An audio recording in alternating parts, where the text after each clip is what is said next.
Welcome to the Tom Castro Shooting Academy podcast. You have now entered the next level.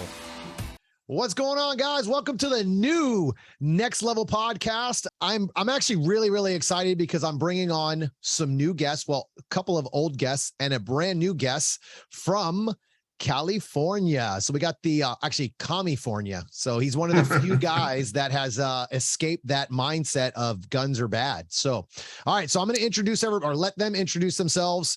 And I want to get into Carry Optics Nationals. So we have two guys on the podcast that haven't gone to nationals yet. So myself and Mr. Turbo Tyler have gone to Carry Optics Nationals. Actually, two nationals. This is your second one, right? Your second nationals, because your first one was production. Yeah.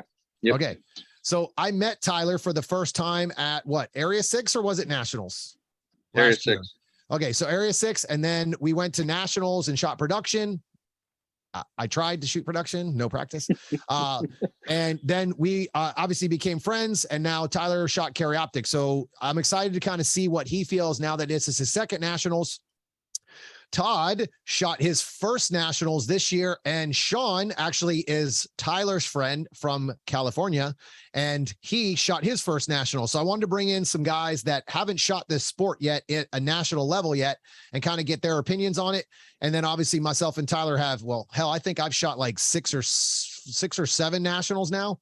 So I'm starting to get, long in the tooth at this game. So I'm starting to figure out how it goes. But all right, so introduce yourselves. Go ahead, Tyler. Introduce yourself. Tell everybody who you are. Tyler Meisenheimer from South Carolina. Now, used to be from California, but Grandmaster in Carry Optics. And get that plug in there, baby. Thanks to Tom for all of his help with all his classes and stuff like that over the last year. So a brand new. Yeah. I can't let that slide, bro. We cannot just. I made Grandmaster literally 2 weeks before. Yeah, he was dumb enough to become a Grandmaster right before nationals. Cost me that first master at Nats, but I needed to do it. Well, you've been working on that. Yeah, and we've had this conversation. It's kind of funny. We had that conversation where I was like, dude, once you stop giving a shit, it's easy. And what you end up shooting a classifier right after you became GM and crushed it, right? Like it was like, isn't that funny? It was like almost a hundo. Yeah. Well, congratulations, bro. That's pretty awesome. I know that's something you were striving for. So, yes. Okay, Todd, tell everybody who you are, bro. Todd Holmes, South Carolina. Run the section match here, taking some of Tom's classes. Hey, got to get the plug in for it. March 23rd to 26th. Awesome match coming up. Okay, Sean, tell everybody who you are, man. Sean Collegian, from Bay Area, California. So about the worst place you can be in California. But, but competition-wise, we have a lot of heat out here. I think some other states take it for granted because you guys don't have to worry about the gun laws. But out here, like in the Bay Area, I'd say probably, at least 40% of them are competitive shooters, a lot. So that's pretty awesome, actually. You guys sell out your matches, don't you? We have the biggest local matches in Richmond, I think, in the state. We average 150 shooters at our local level 1 match. That's insane. Twice a month. They have a 2-day match because there's so many people. Yeah. So that's insane. It's not too bad. So it's just hard to get a few things out here, but once you figure that out, it's just like any other state. Yeah. It's not as bad as you think. There's a lot of loopholes. Yeah. I think that being in California with you guys having the issues with the gun laws, obviously it kind of reminds me of the way the shooters are in IPSC. So like, I just went to the Pan American Games and it was like that. Those guys were like, they had such a passion for shooting. And I was like, yeah, nobody thinks like that here. Like we're all a bunch of spoiled about our guns because we have the opportunity to shoot them. And we don't really have anybody that, like for myself, I live in Florida, man. I mean, it's crazy. Like everybody owns a gun. Texas, same thing. Guys I have a bunch of buddies in Texas that I'm friends with, and like, it's just second nature to have a gun. Like you go to Europe though, it's like, I started talking to a couple of guys from overseas, and they were just like, yeah, man, you can't have a red dot on your gun. It's against the law, but you can own a red dot. So what the hell? But you can't put it on your gun. You It's put it against on the your law. airsoft gun. Right, exactly. But you can't put it on your real pistol. You have, that's why production is, such a big thing there. It's just, it's interesting though, because you're like, The wow, assault really? dot. Like, yeah, the assault dot. Yeah, exactly. Where you're like full auto BB bullets, little And it was the airsoft same bullets. way when Linda moved down from one of our friends, Linda Mitchell moved down from New Jersey. They've got that same gun culture there because it's taboo. Yeah. Where Yeah, in actually, South Carolina, yeah. we don't have that shit. It's like, okay, everybody's got a gun. Yeah, I talked to David Padovan from Da Vinci, and I guess they did really well up north with gun sales. And I thought it was interesting because it's just like, they were like, yes, we want one, but they just don't, it's not something readily available, right? Like you're just not walking into a store and grabbing that kind of stuff. So it's just not like, I guess a PCC is kind of not easy to get. So, when you find a manufacturer or whatever, I'm not sure how that works, but I'm just thinking, well, it's just like any other gun at that point, So I am curious. Did you guys all bring a backup gun? I did not. Nope. I mean, out of our group though, we talked about it ahead of time. Well, my dumb ass switched to CZs right before, and we all knew what there's at least one backup. If it came down to it, we'd switch at the line. Okay. Every one of those guys shoots a CZ. So it's basically 5 or 6 different triggers, but they all had a backup gun. Everybody's trigger was different. When we were dry firing at the house, I was like, none of these triggers are the same, but they're all like, yeah, but we all got a backup gun. I go, that's not going to go well. Someone's going to shoot one off. Yeah. Did you have one, Sean? No, that was kind of my point is like, a couple people asked me like, hey, you're a GM. Do you have backup too? And I kind of laughed and I was like, no, like hard to get that in California. I was lucky to get this one. You know what I mean? Yeah. So, what do you shoot? I shoot a CZ Shadow 2. Okay. So same thing as Tyler. Yeah. But he's got the X-Wing. He's got the X-Wing on it. That's true. I have the TiVo Sports thumb lock. I do like it. It's ginormous. So you got the thumb rest thing, the giant, like, that's what you have out on your gun? Yeah, Yeeman called me out on the ceremony. Sean X-Wing Collegian. So do you have your holster notch so it'll fit? No, Ghost Hydra P plus holster. It actually will fit it perfectly. You don't have to do any adjustments at all. That's cool. So it fits in the box. Like, did they have a box at Nationals this year where they put your gun in? Put my gun in a box. So they didn't put it in there? Nope. They just checked my mag. He looked at the gun. He looked at the thumb lock or the thumb rest and was kind of like, and then that was it. Well, didn't they check yours before the match so you knew if you could shoot it or not too? Well, let's put it this way. I didn't even start shooting. On our first stage, Candice Giuliano calls me out just out of nowhere. She's like, your gun is too far from your belt. Like you couldn't even tell. It must have been like a 5/16 away, like nothing. And, she cards it and whatever. And she's like, this is too far away. This is illegal. So I had to go figure it out. What ended up happening, I just bent it in a little bit. That's how close it was. And then she was okay with it. So let me ask you this. Is that your first stage? That was my first. Didn't even get to shoot. So she checked your gear before you started? She called me out on only me. She didn't ask to look at anyone else. So she could see it. Yeah, but she could see everyone's gear, right? She looked at everyone's, obviously, but without calling them. Yeah. All right. Yeah. So I'm going to tell you, that was a great fucking job for her. Yep. Like, that's awesome because that's what they're supposed to do. Go ahead, Tyler. She did on one of the shooters. I don't remember his name. It was one of the guys we didn't know.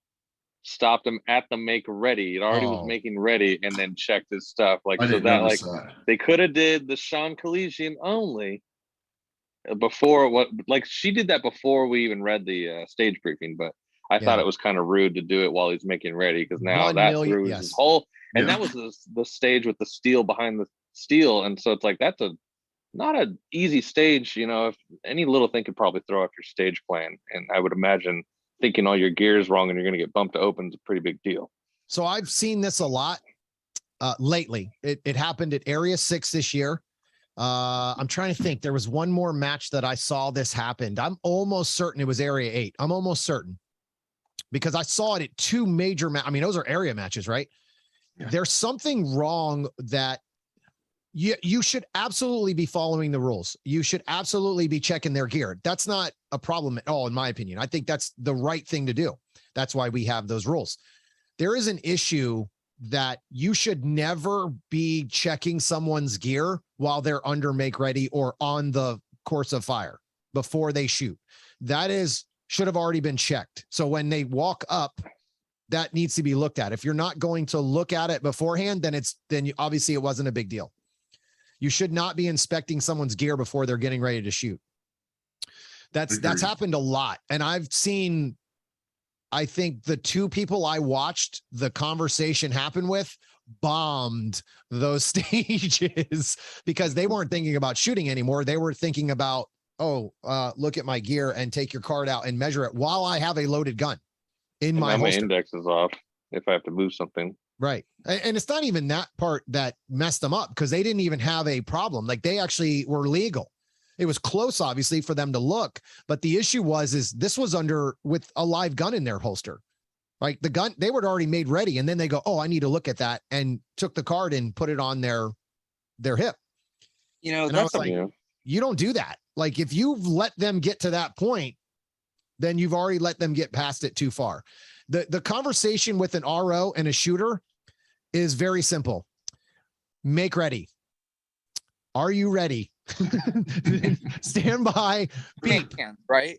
That's the conversation. And then, unload, show, clear, and all the end conversation that you have. There should not be a side conversation. Hey, sir, where are you going? Are you running forward? No, there's none of that. That's not what you do when you're an RO.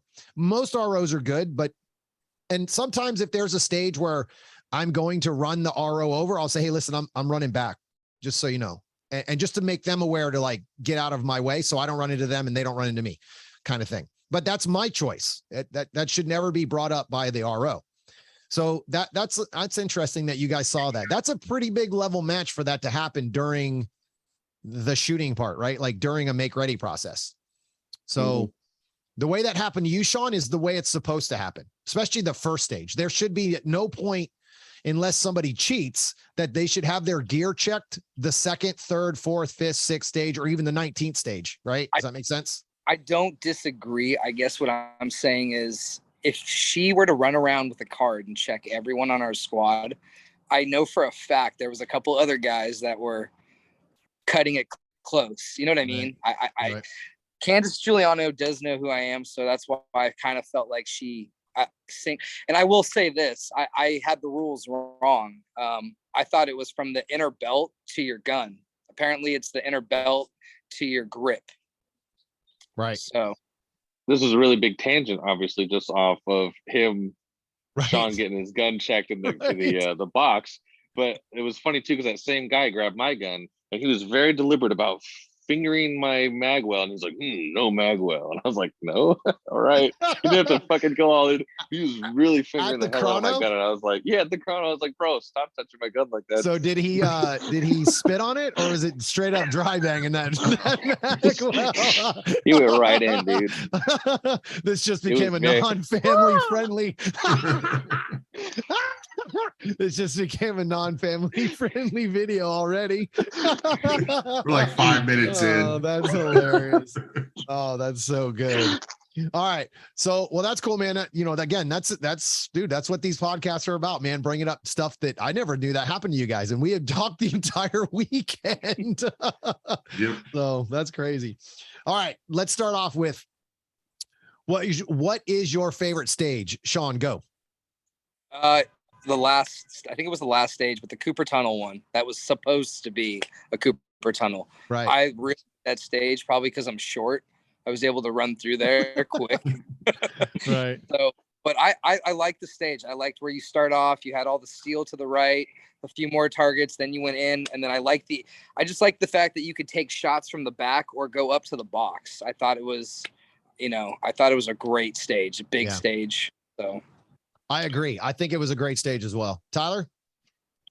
I really liked the all steel stage, but I also really liked the visual start stage because that was like super different and weird. We don't do that kind of stuff. And I also really liked stage 8 because it was just like a super fast hoser stage. That's the one that we all had to reshoot on the first day. That might be something else we want to talk about. So I'm going up to, we will. I'm going to it now. So stage 8 was the one with the, where you started in the front. Yes, and you can choose to shoot the 2 steel, or you can save the 4 steel for the end. That was actually. I was like those fast little quick. I like that stage. Yeah, that was a good. So you have to shoot it at 7 o'clock at night. So that was, dude, it was. Most of us had a higher hit factor afterwards, though. So I was a half one off, but that stage. The only thing I disliked about that stage is you only had one plan. There was no. So I mean, your only option was to shoot the steel or not shoot the steel on the draw, right? Or shoot it on the left side or just shoot them all at the end. Those are really the only two options on the stage. But that was a really good stage. That's it. Yeah, that was a really good stage. I like that stage. So sometimes the stages that have one plan usually suck, but that actually was a good stage. I thought that was a really well-designed stage. It was fast. It had some difficulty in it. You could shoot deltas like a madman. I don't know. I've never done that before, but maybe there might have been 2 deltas on that stage. I'm just saying I might have had 2 deltas and ran that super fast, but those deltas don't help. But that was a really fun stage. I enjoyed that. And now that I'm looking at the actual stage pictures, thanks Todd for sending us the link. I really liked 10 actually. I kind of forgot about this one. 10 was my favorite. 10 was that awesome. Stage can fucking suck awesome it. That stage can suck. Actually, I really like that stage. I just didn't shoot it. There's a lot of stages I really liked and I didn't shoot well at nationals. So I try to take that out of the equation of the way I shot it. But that was a really good stage. You know what I liked about that stage? There was a crap load of stage plans on that. Yep. Oh, it sucks. You could go around the front. Everybody's going different directions. That was a really good stage. And I think it was almost a memory stage on top of that too. Yeah, well, maybe for someone like you, but not most of us. So I mean, no. There was not one stage that was a memory stage. I said almost. I didn't say it was. You have to remember, Todd don't count past 10. So if there's more than 10 targets, there was 12 targets. Whatever. There's 10 rounds, there's a couple targets that you could engage from multiple positions, and I know some people do that every once in a while. Tom, I agree. You absolutely could shoot multiple targets from multiple positions there. Not a lot, but there was definitely some spots where you could shoot extra into the target. So for me, I would just like to get all of the holes in the paper when I'm aiming at it. That'd be awesome. So, but that was a good stage. I'm trying to think, Todd, what's your favorite stage, bro? So hold on, before we move on, Tyler, you said you liked 8, 10, and what else? What was I failed your question because I gave you 5 answers. No, it's okay. What was your question again? What was your favorite stage? My favorite one, honestly, the steel. I really enjoyed the steel stage. We don't get to do that much. We're always shooting paper targets. It was fun to just that was for me and you one of our best stages for sure. I mean, we both smoked it. Yeah, I didn't think I shot that well. That was my first stage at nationals this year. Oh, so I shot in the afternoon on day 1. I was able to warm up. So I felt great coming into the match. My day 1 was my best day, and I still screwed up a bunch of stuff. But I got up to that stage and I just had so much confidence in the stage plan.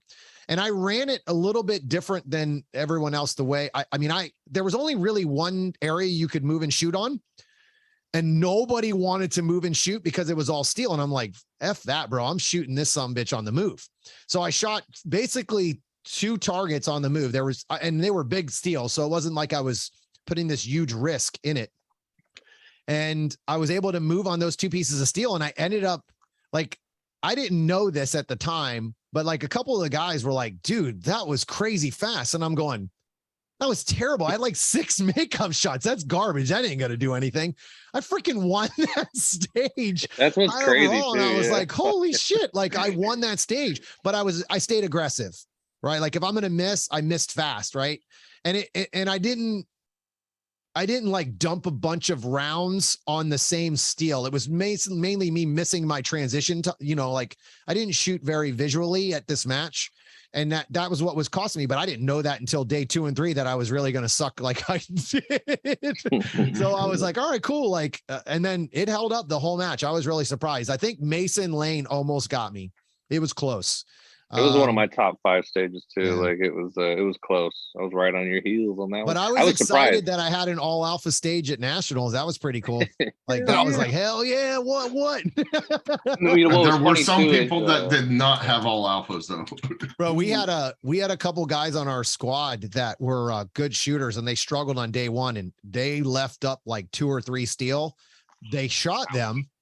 They didn't go over and they never once like looked to see, but like they had terrible hits on them, like barely edged them. And they just, they heard that little sound, I think, and they just left.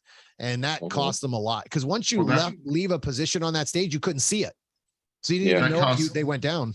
That cost me on the stage. I heard the ting and left and Well, that's good though, that you did that. It sucks that you had the mic, but it's good that you trusted the call and the steel. It would just been better if you would have had a better visual of it. But once you leave, it's really hard to tell. Was that on that stage or another? That was on stage 7, I think, when we started.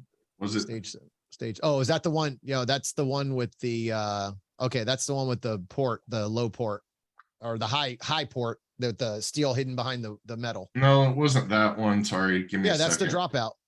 Oh, but that's what 7 is. That's not what Todd's talking about. No, it's not. Sean, did you shoot with them at Nats this year? Yeah. Okay, so you guys all shot together. Okay, cool. It was stage 11 that I had it on. 11? Where it was the steel to the far right, and then it activated the swinger that you had to move back on. And when I got back to the swinger, it wasn't swinging. I'm like, shit. Yeah. That was depressing to watch. Yes. Oops. So did you shoot the swinger while it was static and then go get the steel, or did you? My dumbass left it thinking I was going to do the calibration thing. So, and then as I'm finishing, I'm like, fuck. So I ran. There we go. Yeah. So I ran over and I picked it up after that, but I should have got it the first time around. But anyway. All right. And then I called for calibration right away. And then we walked up. I'm like, edge hit. They're like, she's already coming. Yeah. So you barely took the paint off of your blue bullet. Like it was not even a blue bullet. It was extremes. Plated. Yeah, that's right. It barely took the plating off the side of the bullet. Awesome. It was barely a graze. So my favorite stage was definitely the steel stage, not because I won it. I know a lot of people are like, oh, it's because he won the stage. That was my favorite stage because I like the audible ding. I just enjoy the it goes down or it doesn't go down stages, right? Like it's kind of the purest shooting you can have. You're either going to shoot it fast and knock them all down. There's no worries about deltas or points. It's all alphas or it's not all alphas, right? It's alphas or mics, period. So then it becomes a pure thing of just transitions and speed, right? I just enjoy that kind of shooting. And I'm not a big fan of steel challenge, but I enjoy like knockdown steel matches, pro-ams, like stuff like that, without the 10 round reload thing. That always, it's like, man, I want to shoot, just let me rip these things, but I get it. It's part of the game. So what was your other favorite stage besides the steel one? That one just really I liked it, right? All steel's fun, but it just didn't impress me. Like as a stage builder, it didn't really impress me. So besides that, what was your other favorite stage? I really enjoyed, I would say that one of my other stages that I really, really enjoyed was, I didn't shoot it great. I mean, I sucked really bad at the end of it. I shot it great in the beginning. I really liked 7. I like the field courses. I like 7 stages, like 7, number 8. I enjoy field courses. I don't mind like smaller stages. I just want to be challenged for stage planning, right? I hate when you're like, all right, I'm going to stand here. So is everyone else. Like those stages suck. My favorite stage when it came to stage planning though. Okay. And let me roll down here because I want to make sure I call the right one. It was definitely 13 with the barrel start. 13 was one of my favorite stages. That stage was freaking awesome when it comes to stage planning. 10 and 13 were my favorite stages. Hold on, Todd. Go ahead, Sean. What, that was kind of the diamond symmetrical one? Yes, that was the diamond. Yeah, that was, I like that. Dude, stage. you almost smoked that one so good too. I had like 16 run, but I forgot a target. it. So I mean, I enjoy stages that have a mix of paper and steel, and that had no steel on it. So, but I want the challenge of the stage planning part. That's one of my favorite things of this sport is the stage planning, because when you can have multiple plans and you can all still get the same stage score or close or similar, that's my favorite, because right. It's and that's the thing is, like, if you notice, like, and again, I think my least favorite stage, this is not just like, because there was some that I just thought were really terrible, in my opinion.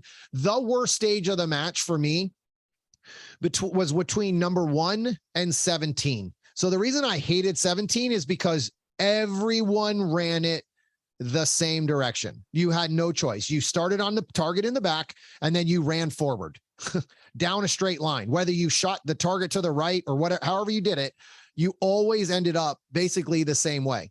So it was the same stage plan. It was forced. Everyone had to start in the same position, and it was a start anywhere. Right? Because it didn't make sense to start anywhere. So that was the one where you started in the back left, drew on a paper, and then ran straight up the left-hand side of the field course. Well, we had wait, was that the IPSC style ones? Yep. Yep. We had two on our squad. There's 2 or 3 different stage plans. Yeah, Todd, hold on. Thing until I saw someone on what Todd said on our squad run it differently. They didn't run up. They stayed back. That doesn't mean that was a smart plan. Just because you can do something stupid doesn't mean it's a good plan, right? Like, again, I don't want to think like I'm not saying my stage plan is the best, but if you looked at the numbers at that stage, the guys winning that stage are all running up. And the reason why is because you're getting closer and shooting faster. Yes. Right. So again, it's not that you can't have different stage plans. It's just they're not smart stage. Like, I can come up with all kinds of dumb shit to do. You know what I mean? Like, if I want to do something stupid, like stage 1 was the one-handed shooting, I could have started in the middle and then ran left and then ran right. You know what I'm saying? Like, you can do a lot of dumb shit. It's just that to make it a viable plan, it's not a viable plan when it comes to shooters like us, right? Like top shooters. No one's going to, like, I didn't see anyone start in the front. Does that make sense? Like, and run backwards. Why not? That's totally, you could absolutely do that. Well, it doesn't make sense. So, again, you have to kind of eliminate those stages, like those stage plans. They're not a viable plan, right? You can absolutely shoot a 25 or 30 yard shot on a half target IPSC, but would that be smart? Probably not. Not if you don't have to. So Tyler shot it a little bit different than everybody else. Tyler ran up, shot some stuff going to the left, and then finished in the right corner, right? Then you finished in the far right. Yeah. And it was, I got all my hits. The time was really good. I did well on that stage. But you added a lot more risk than most people because you moved. Yeah, but I have faith in my accuracy. Yeah, and that's okay. But your average person isn't going to do that, right? Like, that's a stage plan that. It was Isaac's stage plan, and I was like, I like it. I think I could take those shots at that distance. And sometimes every once in a while at like a big major match, I might be like, hey, maybe the risk will be worth it. I wouldn't say that it really was in that case, but I executed it well. That was all I can really say. I don't remember what I placed. I can go look really quick, but it's fine. Really relevant. The fact is that you are, as long as you're doing what you want, that's all that matters. But it's just that stage didn't have a whole lot of, at the end of the day, you still started in the back left corner. It was a filler stage. There's going to be filler stages. Like, well, there shouldn't be at nationals. There should be no such thing as a filler stage. Well, yeah. I'm just saying. That's for the second half of this podcast. Right. What was your least favorite stage since I'm on it already? Sean, go. Fuck. The one with the activator, you stepped on it and it activated in the middle, and it was 3 shots in the middle. Clamshell, Clam one. I just thought that was fucking just a waste of time. Like, as someone who did really good on it, I agree. Like, it was fun, I guess, but it was just stupid. It was just like, I couldn't believe that was at nationals. Like, it was almost like they just put it together last second. That's also a Virginia count stage. So yeah. Yeah.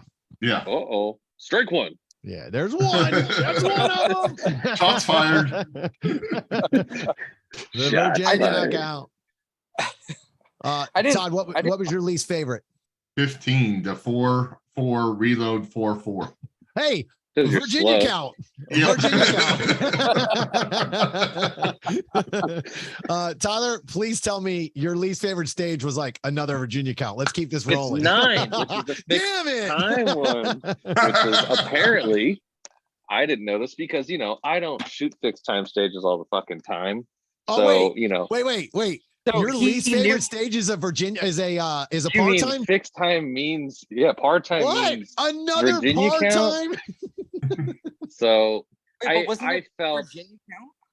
Yeah. no, it just says fixed time. Right. And Fixed so time fixed time means Virginia means count. Virginia. But even freaking,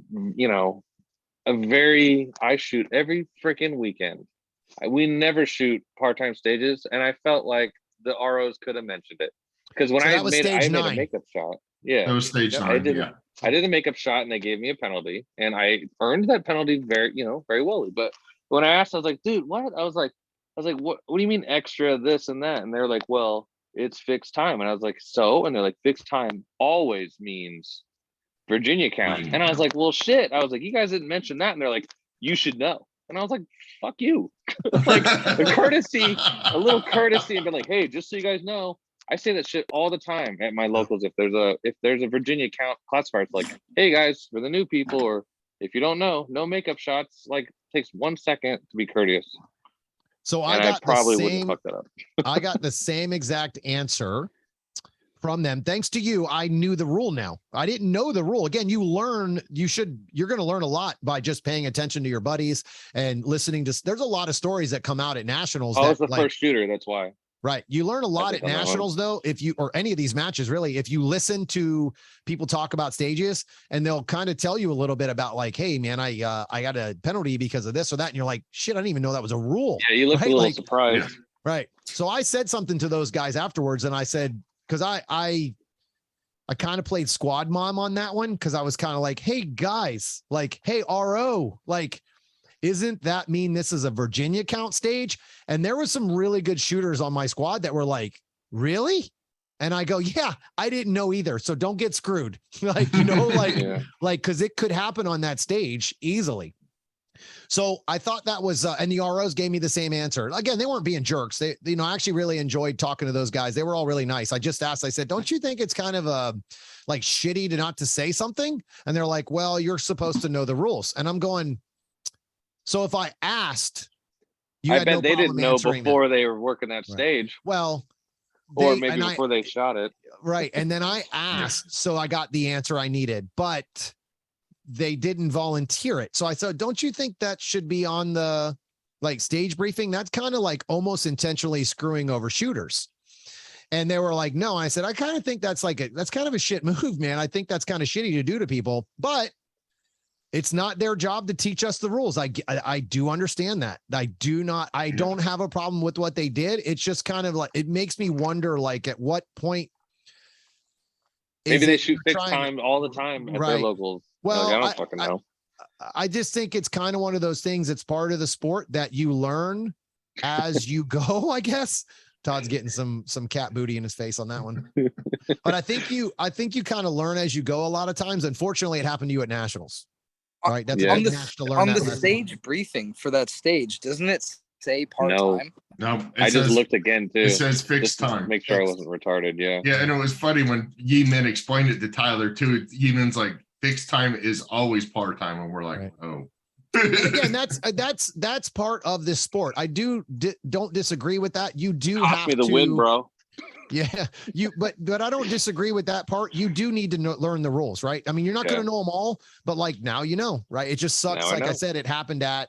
So next year at Nats, I'll forget and do it again. Right. Well, guess what? They're doing it again at Open Nats. So from what I've seen from the match book, they have another 4 more effing Virginia count. So I'm excited. $300 for Virginia count. It's awesome. So, all right. So I want to add to the worst stages. One of the worst stages, in my opinion, this is my opinion, right, was stage number 1. for two things, for two reasons. One, it was Virginia count, and I don't have a problem with Virginia count. What I have a problem with is making it strong hand and weak hand with Virginia count and a standing reload for two strings. Two standing reloads. Two standing reloads. Might as well make it a classifier. Thank you. I'm not understanding why, for whatever reason this year, we have done all this IPSC type style things. Like this is it's kind of and again, I'm good with the challenge. It's not what I'm saying. I don't mind the challenge. I actually really like one-handed shooting. What I don't like is giving me one-handed shooting and Virginia count. Not freestyle stuff. Right. It feels like this match was heavy with the start here position. You don't get freestyle almost anything. Everything was start holding this, touching this, like starting at a barrel. There was almost no freestyle in this match. Didn't somebody tell us that when there's a world match, the nationals is always that way to get people ready for the IPSC? Well, it's kind of funny because what's interesting is they don't support the world shoot team. So why do they care about the match that they put on for them?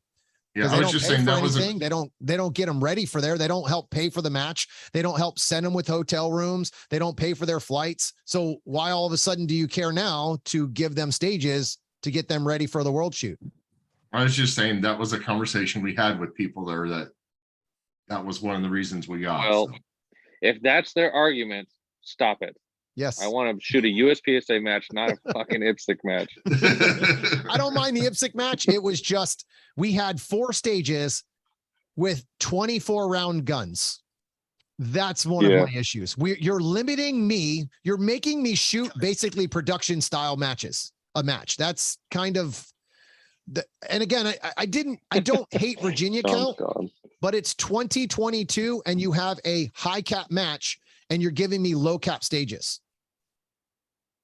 And I understand the filler stages, right? You need those, like you have to put on more than just 10 stages because it's at a nationals, right? But some of those stages, I wouldn't even put them up at my locals. I'm sorry. I just wouldn't even put them up at my locals. Like that's how much more, this is the first nationals I've been to that I actually really disliked. The stages, not the nationals. I thought nationals was fun. I always enjoy nationals because of the event that it is and the challenge of nationals. It was the fact that I walked away thinking, wow, I barely shot this match. I feel like I didn't shoot much, right? It's the first time. I just feel like we need more field courses when you go to nationals, right? Agreed. Challenge Those me are my everything. favorite course. Yeah. You want to give me one-handed shooting? I'm down with that. Give me a stage with one-handed shooting. You want to do strong hand, weak hand, 2 different stages? Cool. I'm down with that. You want to do a Virginia count? Cool. You want to do a part-time? Cool.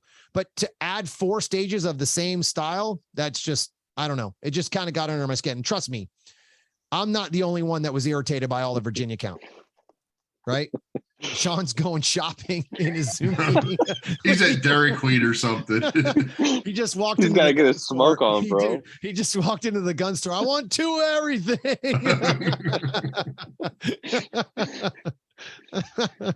That's awesome. But stage 1 was one of my, that was kind of an irritating stage, not because Virginia count standing, he's looking at the dude, he's going to win the lottery on this thing right now. Just remember, if you win on this podcast, you got to split it with us. So that was one of my complaints on that stage. So I just really dislike the standing reload part. You could give me Virginia count and the one-handed, but then making it a standing reload, just where's the freedom? Everybody shot it the same. You know, everybody had to shoot that stage the same. There was no freedom to really let that tried go. to shoot it differently. Yeah, well, it is what it is. So before they rewrote the WSB. Yeah, I guess the Virginia count. I don't know if I want to get into that. Yeah, let's talk about it. You done ruined it. You brought it up. So tell me your experience with that stage, Tyler. I'm excited. Well, we were one of the shitty clubs that were jackasses and set it up at our local to try it out because it's such a different stage. You don't normally do strong hand, weak hand movement, and that kind of stuff. So we were like, let's practice it. Why not? That's sad. So dude, screw Sean. Screw him. Local, he lives in California. They have terrible ideas. Go. So we had a couple people notice some discrepancies in the written stage briefing. I mean, a lot of people would disagree. That's fine. I don't care. I mean, I still shot the stage how it was intended, but it was written in a way where there was a really great way to only have to run one way and not have to run it back. And so I didn't want to get stuck with trying to arbitrate that and get in a bunch of penalties and crap. You would have gained. Yeah. So So I talked to a couple ROs. I talked to a CRO, and he kind of was like, man, maybe, he was kind of like, he's like that. He's like, no, at first. And I explained it again. And I mean, I don't really want to get into it because it's like a mute point, but then he was like, man, maybe, I don't know. Like, if you read it like that, yeah, like maybe. Right, so no. You can't gloss over it because. All right. Well, so it says. No, wait. You have to explain how you were going to shoot it, because the way it reads, the way you were going to shoot it was viable because there was one word missing. Yes. Yeah. There was a single word missing. So when they didn't put that single word, it opened it up to do basically, it's kind of like starting out of bounds technically is 1 foot in, 1 foot out. Hell, starting out of bounds technically is 1 foot toe touching out of bounds, right? Yeah. And you just lift your foot. Sure. This is one of those things where it's not really, I mean, obviously it's gaming. People can say whatever they want, but you're just following the stage brief that they gave. So what was the word that was missing? Do you remember? Yes, it was the word then. So they said, shoot targets 1 through 6, or it doesn't even say freestyle. It just says shoot targets 1 through 6, comma, perform a mandatory reload, comma, shoot the last, it just says shoot the rest of the targets strong hand only. Yep, and I'll read it verbatim for you. That way we actually, yes. Say it the right way. So upon audible start signal, engage each target with only 1 round each, comma, perform a mandatory reload and engage each target with only 1 round each, strong hand only. So the argument was that because it doesn't say then perform a mandatory reload like after the first 6 shots, it basically opened it up to you can perform a mandatory reload whenever you want. Technically, you're still following the WSB. So I was going to shoot, like I was going to start on the left. I was going to shoot 1, 2, freestyle, and then switch back and then go 1, 1 with strong hand, and then go to the next spot, 1, 2, 1, 2, and then go to the last spot, 1, 2, 1, 2, and then just reload at the end, which that wouldn't have added any time because it was after the last shot. But I still performed the mandatory reload and would have only had to run. And I didn't engage each target twice. I engaged one and then engaged another target. So you couldn't say it was a stacking thing. So then because I brought it up to CRO and he was like, maybe, blah, blah, blah. I decided, I saw Troy driving around in his cart like he was doing. So I was like, you know what? I'm going to ask Troy. He's the fucking guy, right? He's the guy. So I said, Troy, blah, blah, blah. Let me explain to you the situation. I just have a thought here and I don't, want to incur a bunch of penalties or whatever, because you could read it this way. And I told him my idea, not even fucking 1 second. He said, no, you cannot shoot it that way. You will get penalties. And I was like, but, and he was like, just shoot it like it says. And I was like, oh my God. I was like, okay, got it. So I just shot it like they intended. And I didn't bitch about it that much, really. It's like, hey, I did get on the stage, so I don't care.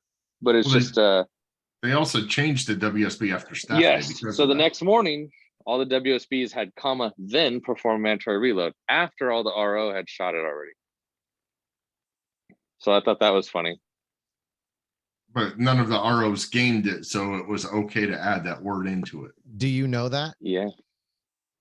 Well, maybe that's what we were told. But do I know that for sure? Do you think someone watched every RO shoot that stage? Of course I did. No, I don't know. I'm asking. I was there. Do you think that someone sat there? There was not a single person watched that shoot the stage. There was not a single person that watched everybody. Okay, that's because they're not dicks like Tyler, who wanted to game the stage. No, would have been a stage one, baby. So Tyler with the reason changed it. That wording was false. Like, it was just false. It didn't basically tell you when to do the reload. No. It just said perform a reload. I was like, well, I think- will whenever I want think to. the biggest thing in this is that this is a very valuable lesson for anybody who writes stages. There will always be someone pushing the envelope to find that extra time, or Gaming. I'll say That's all it is. I'll find it like, I'll say it like this. They're trying to improve your stage design. Yes. Well, think about anytime you go to a place like we have a local here. Sometimes they forget to put your hand position. So you know what? You start it right over the gun. It's like, whatever. It's not the end of the world. So one of the things Write I've your learned shit in this better. sport, one of the things I've learned in this sport is you are to shoot the stage the way it's written, not the way it's intended. If you, as a stage builder and a designer, want them to be do something specific, such as unloaded start, you want hand versus hands doing something, then you need to be very specific with that. And if you are not, please don't get pissed when someone doesn't do what you intended. It's not written on the stage briefing.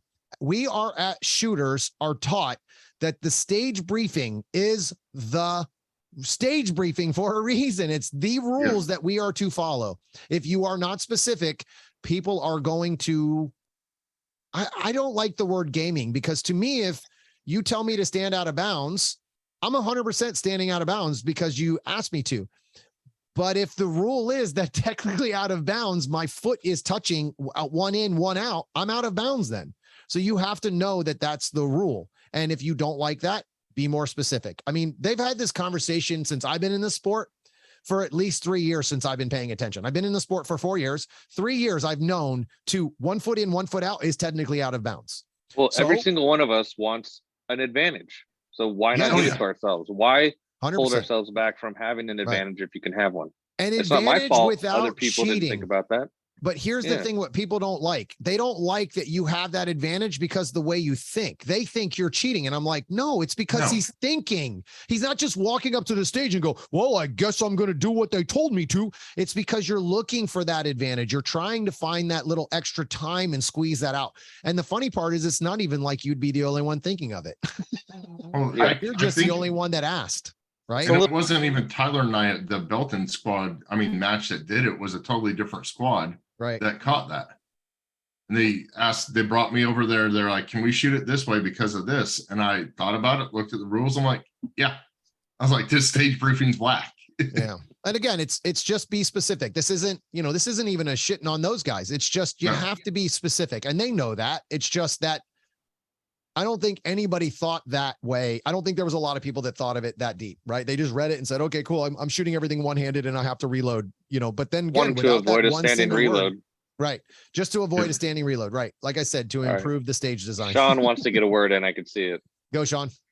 No, but at what percentage would you say this sport is mental?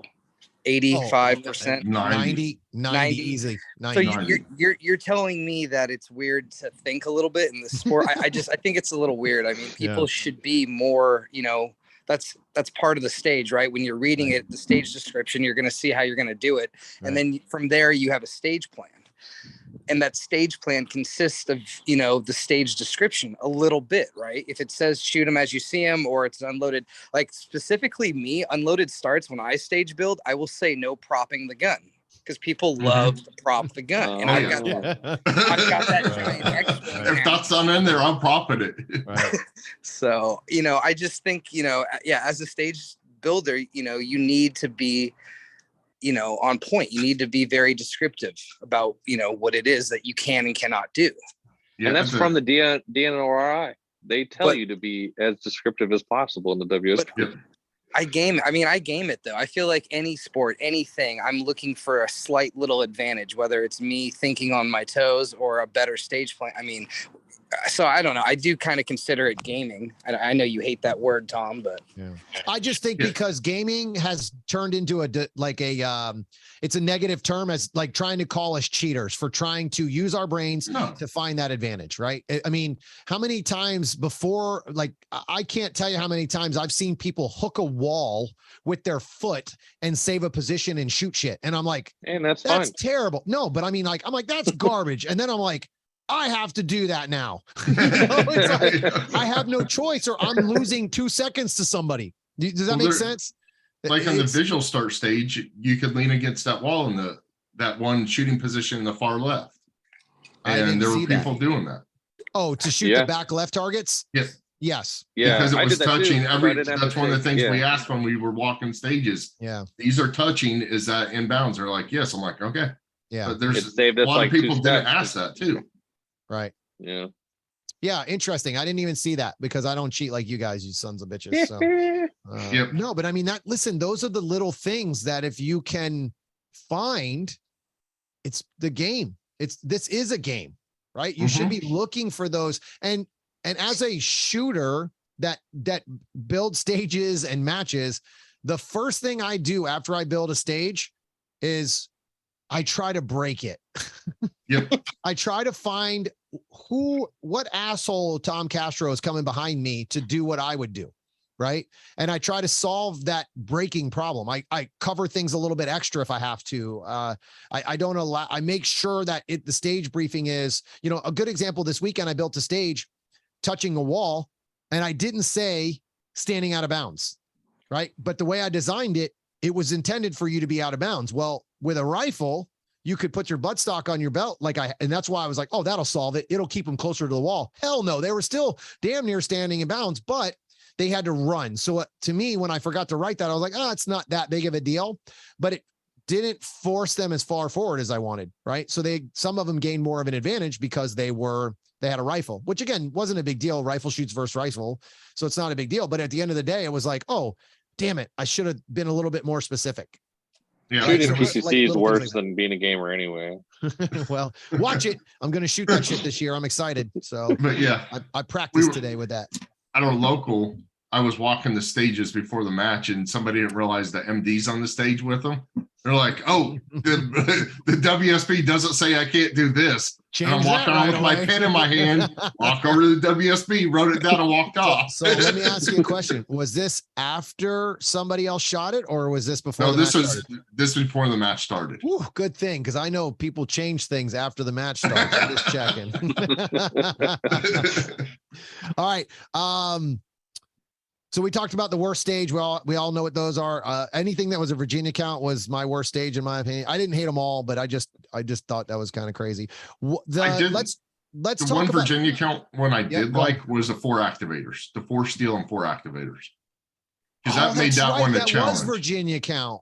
But I liked that one because that made it an extra challenge on. No, it wasn't Virginia count. It was one shot on paper because it had steel. Yeah, it was one shot. It was one shot on paper. Yeah. One of my favorite stages, or one of the stages we talked about, I'm interested in your opinion, was the visual start stage. Like, I've never shot a visual start stage. So the big thing with the visual start stage is, did any of you guys get caught walking the stage, and looking where you were going and not looking at that? Like, when I walked the stage, I caught myself constantly looking where I was going and not looking at the light. Like when I did it a few times. Yeah. And even before I shot, or before we had some guys on our squad that shot, I caught a couple of guys looking where they were going while they were under standby. And then they were they whipped their head to the light real quick, realizing oh shit, I'm not supposed to look over there. No, I thought that was a challenge too. What I did is, when I was 2 or 3 shooters back, I stood back there and practiced like I was going to go and watching the light, because I'd never done it before. Good job, Todd. Right. Did you watch that? So they had quite a few problems with that light. Did they have to reset your timer at all? Not on our stage. The squad before us, I think so, but they had it all figured out for us. Yeah. What it was, and what I was watching the guy, they had to resync them. Is how they did it, I guess. They that timer had it's connected to the timer. So when he would say stand by and beep, the thing would just be random. Obviously, it didn't go off when he pushed the button, or maybe it did. But I noticed that he had a couple of times where he had to resync it on a couple of stages or squads, not for the whole squad, but a shooter here and there or whatever. I'm assuming that was Bluetooth. It is Bluetooth. Yeah, it is Bluetooth. They didn't have a cord or anything going there. I just thought it was. I liked it, but I don't like that you could have a shooter up there and he's under standby and it doesn't go off and now you have to restart him. I think that really jacks up shooters. right? Right now, like you're ready to go, ready to shoot. And then the guy goes, oh, damn it. The thing's not working. Hold on. What? Like I was just ready to go and now I got to start this all over again. So that's the kind of like, it's hard because you just don't know if it's going to work every time. It's equipment error, but you should, like, the timers just don't fail normally, right? Obviously if they run out of batteries or whatever, but it's very rare for a timer not to work. So like the fact that there was some failures there and not every shooter got the same start and they had to be stopped and restarted, that kind of sucks. I mean, I guess. Well, I wonder how many times that actually happened, but I think it was quite a bit. Like, okay. I think it was quite a bit. Like, and I know on staff times they had some issues with it on staff days. I knew that. I'm going to tell you, we had at least one shooter. It happened to us on our squad. All I'll say, I at least liked that they try to do something different and interesting. Like, I do not disagree. I like that too. Yeah. It just I sucks found that it's not myself perfected, right? Yeah, well, and that's why. So maybe like using it at one of their local matches, like a month before, and kind of get that, shit well, worked that thing's out. Been maybe, around a long time. That's not a new thing. Okay. That's been around a long time. We've just never seen it, right? It's been around a long time. So it just sucks when that happens because it's, you know how it goes, man. It's awesome when it works. It's like it's kind of like having a crazy activator system on a stage, but it only works 95% of the time. Well, that 5% is screwing up those guys that were, have already shot the stage and it didn't work. You know what I mean? Like, but as a stage builder, though, they should have thought, I do agree, like the Bluetooth thing, if that's how it was, that's kind of dumb. It should have been a cord. They could have had the cord go under one of the wood beams or something. Yeah, buried it in the ground. Yeah. Yeah. You know what I mean? And then they would have never had a problem. Like maybe the rain would actually, no, it would have even been fine in the rain. So I don't know. Could have PVC piped it, but yeah. Well, I think the RO should have been uprange when he hit the button. Personally, he could have just stood by the green light and pushed the light button, and then it would have been fine. Well, they could have did an unloaded start. I'll tell you, they can't get good volunteers anymore, man. This is ridiculous. Oh, careful there. Starting to sound like Steggy boy. No, I like that stage. I did. I just those were just the little things like that I noticed about that stage, and I was like, man, it just, as a shooter, it sucks, right? When that happens to you, and I get it's just part of our game, but it just really sucks when it happens. Hey, you just take a deep breath and move on, baby. That's all you can do. It's all you can do. So, I mean, it was just part of it, but all right. I found myself waiting for like the beep. So I was like standing and then it blinked blue. And I was like, oh shit, I gotta go. So I had the best exit I've ever had in my life on that stage. Like I reacted to that time like it was the beep. Like it was just like the light turned. I was like, boom, and I'm gone. Well, I pushed so hard. I went like 3 extra feet past where I was supposed to go. So you were supposed to go in on the tux, right? And you went past it? Oh, dude.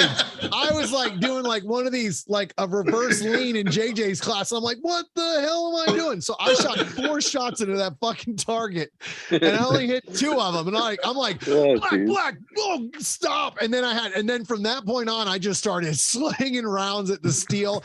And I was just like, damn, that was so awesome. This sucks. Like I felt so good. A great draw, good exit. And then I'm just like, this is shit. I saw and I'd already had a terrible match. So I was just like, damn it, dude, this is shit. But I was like, yeah, that was such a good exit. This is your facial expression when you ran past that target. Yeah. That actually might have been the target looking at me like, you dumbass. So, but yeah, that was a fun stage. Actually, that was a good design stage. So did you guys run around the outside or stay in bounds? We ran around the outside. Yeah, I stayed in actually. I did. I stayed on the inside. Yeah, the reason I actually changed my stage plan. Yeah, I changed my stage plan from the original design so that when I came back around on the inside, I could start shooting sooner. So that's why I changed it. But and I reloaded going up instead of reloading around or trying to go back around. So yeah, I like that stage. There was a lot of plans. I didn't get the reload in like on the first step. Right. So then it was like you have to you had to run backwards, and I was like, oh shit. Yeah. So I just gave up and I just focused on running because I was like, well, I'm standing here like a ding dong.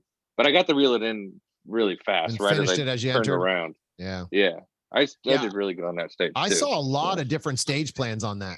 Like there were. And it wasn't even the movement part. It was just the way they would take targets there was a lot of different ways to shoot that. So a lot of people I saw ran all the way to the far left first. Yeah. Which I thought was interesting because when you ran all the way to the left, you covered the longest distance twice.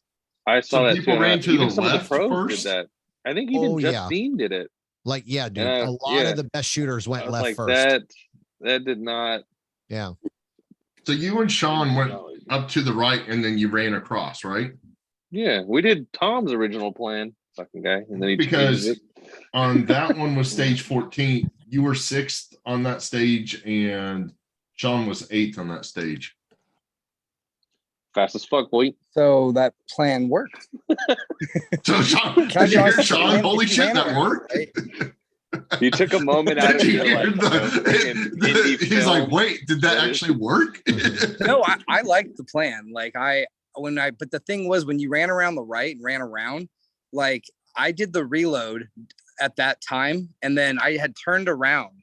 So my first two steps like into the shooting area, I was shooting. Like I actually liked the way if I ran that stage again, I would have done the same stage plan. So I would do my stage plan again and just not go past the first position like 40 freaking feet, and it would have been fine. So because I mean, if I just that really jacked me up for the rest of that, because that was all steel after that tuxedo, right? So now I'm in a rush to get to the steel, and then I just started slinging rounds because I just suck and I couldn't visually get my head out of my ass ever the entire match. So it was what it was. But I mean, it was like, all right, cool.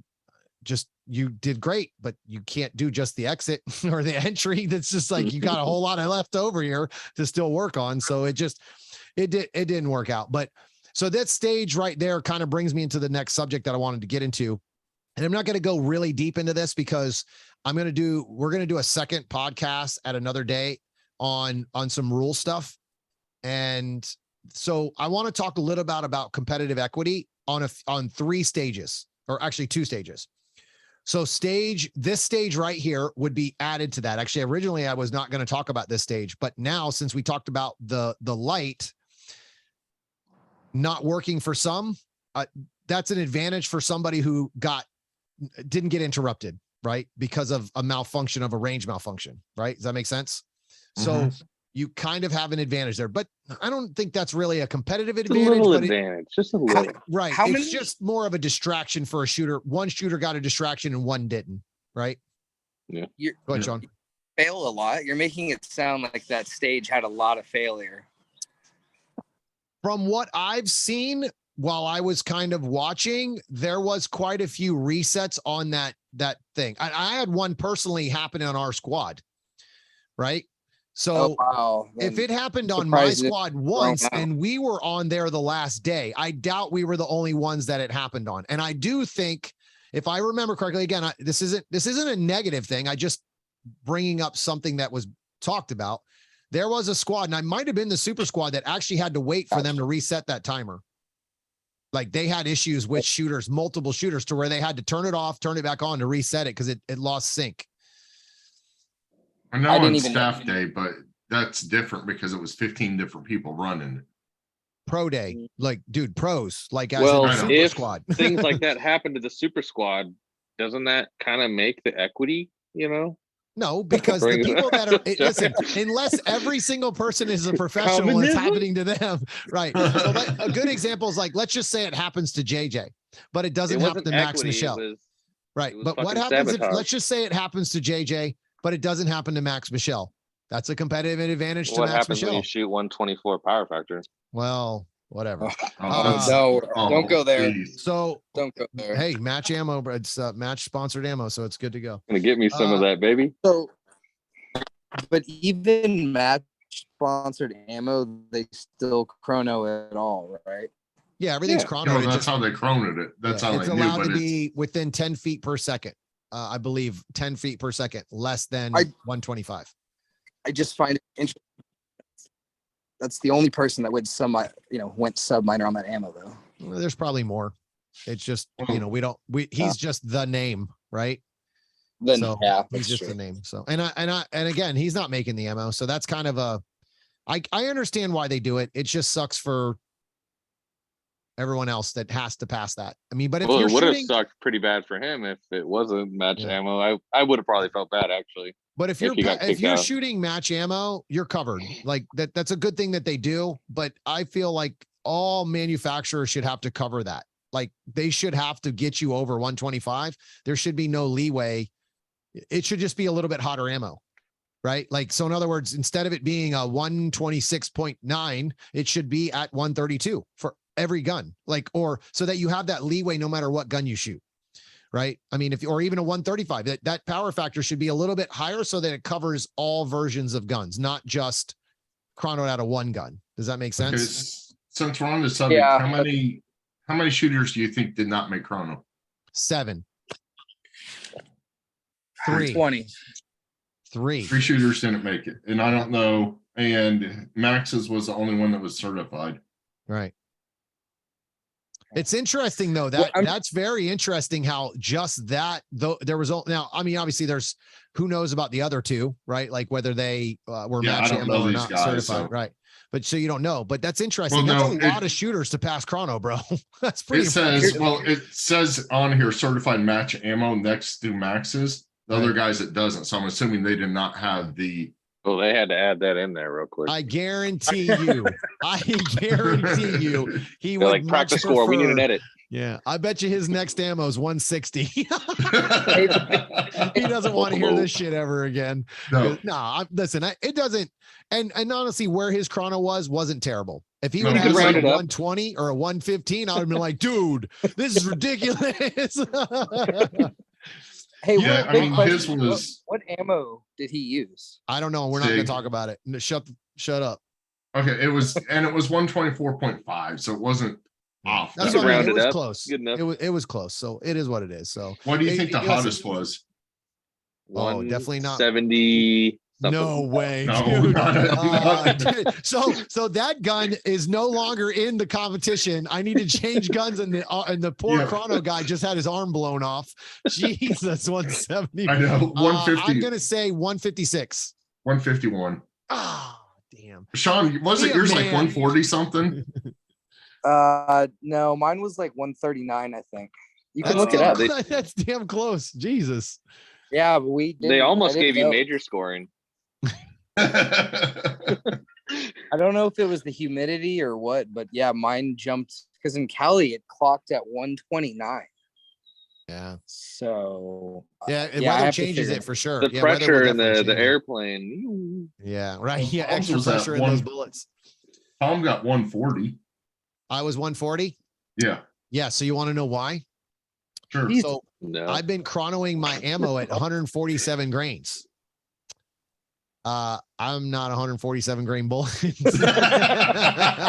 Sam Caldwell is going. It's, I told you right. It's a heavier bullet. So I'm chronoing at 147, and then I'm just like, and I felt like, man, this thing's really snappy. Like it's kind of feels a little snappier than usual. Well, that's why. So I wasn't weighing my bullet properly, I guess. So it's cool though. I love the Brass Monkey bullet, so I'm not complaining about that. But I should have done more due diligence at the time of. You should try 165s. Yeah, I don't know, That's dude. Chunky Monkey. I don't think he makes 165, but he would. I'm sure he has something like that. But I'm good with the 147s. I switched those this year and I like them a lot. So I just need to do a little better job chrono. And again, dude, I wish I wish the gun was too hot that it cost me to shoot like shit, because then I have something to blame, but I just sucked. So, all right. So talking about the competitive equity again, I want to talk about 2 stages that I felt like and these aren't really complaints. It's just things that I've been noticing a little bit in our sport where we talk about equality a lot. So stage 7 had a high port that you had to shoot over a piece of steel with, and there was the pumpkin was available, but depending on your height Very much so. is how far you had to go forward. So there was a guy in our squad that was 6'5", 6'6". He was tall. He shot it from the start stick, like way in the back. Yes. Yes. Yes. And That's I was awesome. like, dude, I'm thinking, how the hell do you even see that? Bro, first shot crushes it. It just like it was a wide open steel. I'm like, well, I guess he could see it well. Like he crushed it. So then I asked about that stage because there was a cement concrete block there. And this, to me, the shooting it from the back wasn't a viable stage plan for me. You know, I wasn't going to do that. So I asked about that block because I'm always interested in like the competitive equity part. So could someone who was short move that block back to the start stick and jump on it and then shoot that steel and have the same stage plan as that guy that was 6'5"? Now we're talking, what's that? I asked because I'm short and I have to use boxes on certain stages. I do. I had asked the RO, like, you know, and he said there is a box we can put up by the window. And I asked, well, I want it in the middle. And he said no. So I asked the same question and did not get a nice answer back. I was, because I asked, I said, and again, this wasn't an argument. I think the problem is when you ask questions to certain ROs, they feel like you're arguing or want to argue. And I was like, no, I don't have really any skin in this game. I just have interest because I have quite a few friends that are short that I was like, well, that guy can't do the same stage plan if I don't get to use the block back here. It didn't make, and to me, that's inequality in the sport. So I asked about it and they said, nope, it can only go to that line, like to basically where that wall was. So that means you had to run 20 yards to get to those blocks when someone else could basically shoot it off the draw. Now, I will say shooting it off the draw was a very risky, like shooting it from that far back was a riskier, way harder shot. Okay. So it wasn't, I don't think it was something that everybody would do, but you don't have the option now at all anyway, because you can't move the block back there. So now you've taken away the equality that I'm supposed to have, right, in the sport, that you told me that's important. That's been a big thing since I've been in the sport, that it's equality. You want to make sure that everybody can shoot the stage equally and that no one has an advantage. Well, that stage, you had an advantage if you were tall, and you couldn't gain your advantage back or the disadvantage because you couldn't move that block wherever you wanted. The ideal place to shoot that, in my opinion, was about 10 yards back away from that wall. So I could shoot that target about 10 yards farther back than where that block would be allowed to be.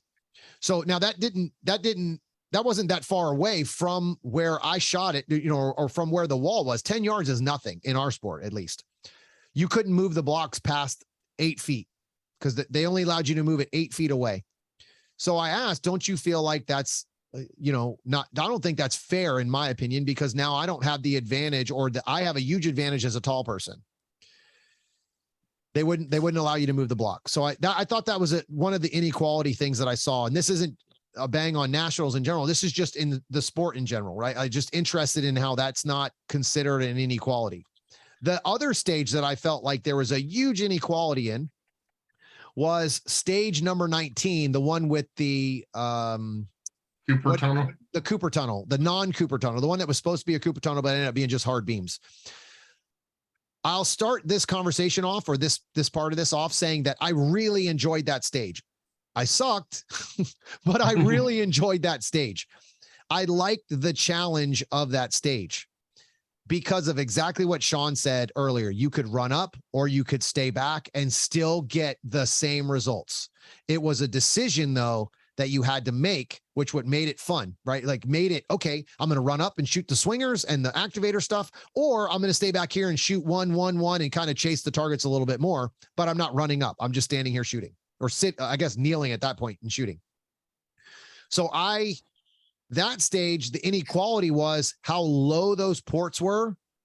I mean, it was bad for anybody that was my height, like to the point where you're trying to do a crab walk with a gun in your hand sideways, unless you're athletic, and super athletic, because that was a very athletic stage.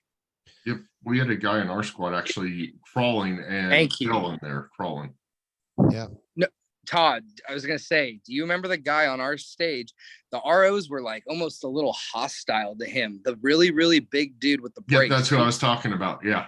He couldn't get out of the tunnel. And he wanted to unload and show clear, because he took everything kneeling from the back, right? Yep. Right. And he actually fell off of his knees down on it in there because of it. But yeah. And I just couldn't believe how the ROs were like, no, get up. And he's like, I can't, like, it's really hard for me. Like he basically needed both hands to get up.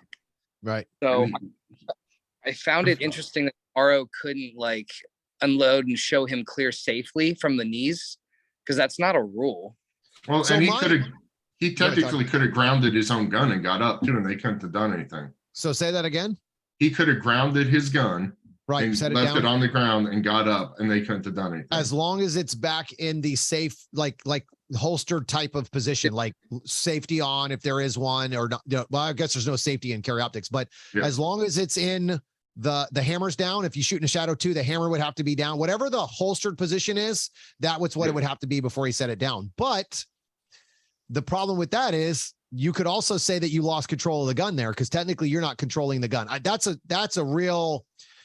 a tricky rule in my world. I am not letting that gun go no matter what until that guy says holster. Yeah. I'm not doing it, because I wouldn't take that chance. I'd rather lay on the ground and figure out a way to get up or whatever I had to do. Cause that's, again, that's tricky. Cause if you mess up one little thing there, that barrel spins or anything, you're DQ'd, and all you're trying to do is just get up safely and not shoot, right? Like the gun. Yep. It's interesting though. Yeah. It's interesting that stage, because we had a guy on our squad, actually the same guy that shot 7, that was 6'5", that shot it from the back.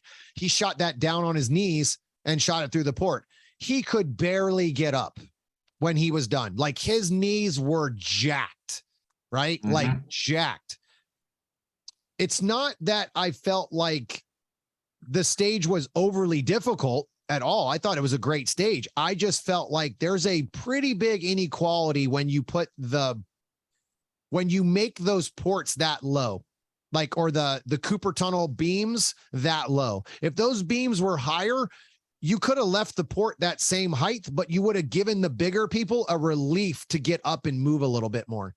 Does that make sense? For sure. So, but again, how much would that have changed the stage? Probably too much to where it wasn't the same stage. Well, not making it a Cooper tunnel wasn't the same stage. I agree, but I don't mind that design of a stage. I like the different stages like that. I don't mind that design. It was just, again, this isn't even a complaint. It's just the visuals that I've been seeing lately. Is that competitive? Is there equality in that stage when you're making it to a point where someone can't squat down and shoot it? They have to get on both knees and basically crawl through it because they're too tall or whatever you want to say. Again, I get it. It's just kind of little things like that I've been noticing lately. Is that considered an inequality thing? Yep. And that's, going from the match director side, that's why when I do the ports in our tier 2 matches, not necessarily at the level 1s, but the tier 2s, they're always the straight up and down port. Yeah. On the stage you were talking about before, if they would have had a full vertical one, everybody would have pretty much got the same shot. Right. So that being said, there was another stage that had a low port in it that I felt was great because there was nothing above anybody's head. No. Right. Like you could get up, squat down, and then get up freely, safely, without falling over with your gun in your hand. And then stage shoot. 6. Yeah. Yeah, it was an unloaded start. Stage 6. Yep. So again, the low port isn't the problem. It was really that I think that's one of the reasons they probably didn't do the Cooper tunnel, because those ports were so low. Those people were getting penalties for sure. Like 100%. I would have 100% got a penalty from the Cooper tunnel in that. Listen, they didn't put pool noodles 6 inches thick of pool noodles on that for nothing. Like, I guarantee you, they knew someone's going to destroy their head on this, right? Yep. They were going to crack their head going into that thing too fast. So I just thought that was, again, not really a complaint, just kind of a visual thing that I've been noticing lately in stages. So again, we're definitely going to talk more about some inequality stuff, because after Pan American Games and some stuff that I've been like personally involved with, I've been seeing some kind of inequality stuff that I just kind of have some questions about. It's not even a complaint. It's just like what's the definition of equality, right? Like that's it. They don't seem to line up with what I think they are, but maybe it's just they're the way just I'm thinking. separating the seniors from everybody else in that kind of low port situation. Right. But So I mean, that in itself is Well, not even the unequal. seniors. Like the guy that was on our squad was the a almost bigger seniors, dude. Todd. Oh, I got 7 years, asshole. Yeah, but I mean, as tall as someone may be, like if they're fit, right, they can get down, right? Right. That shouldn't Yeah. be. Right. It Yeah. shouldn't be like the hard. Like, did you have Mills that is much of a pretty problem, tall. Tom? Hold on. Go ahead, Sean. Oh, Yeah, Nils is pretty tall. He can get through something like that being. I don't know. I don't really see it being a problem. Like, you know what I mean? If you're older and it's hard on your knees, I get that. You're going to go slower, right? That could be on any stage. It could be on a far run or something. So I really didn't think the tunnel stage was too bad. I mean, they could have made the walls a little higher, especially if they were going to screw it in and it wasn't a Cooper tunnel, right? It didn't really matter at that point. Right.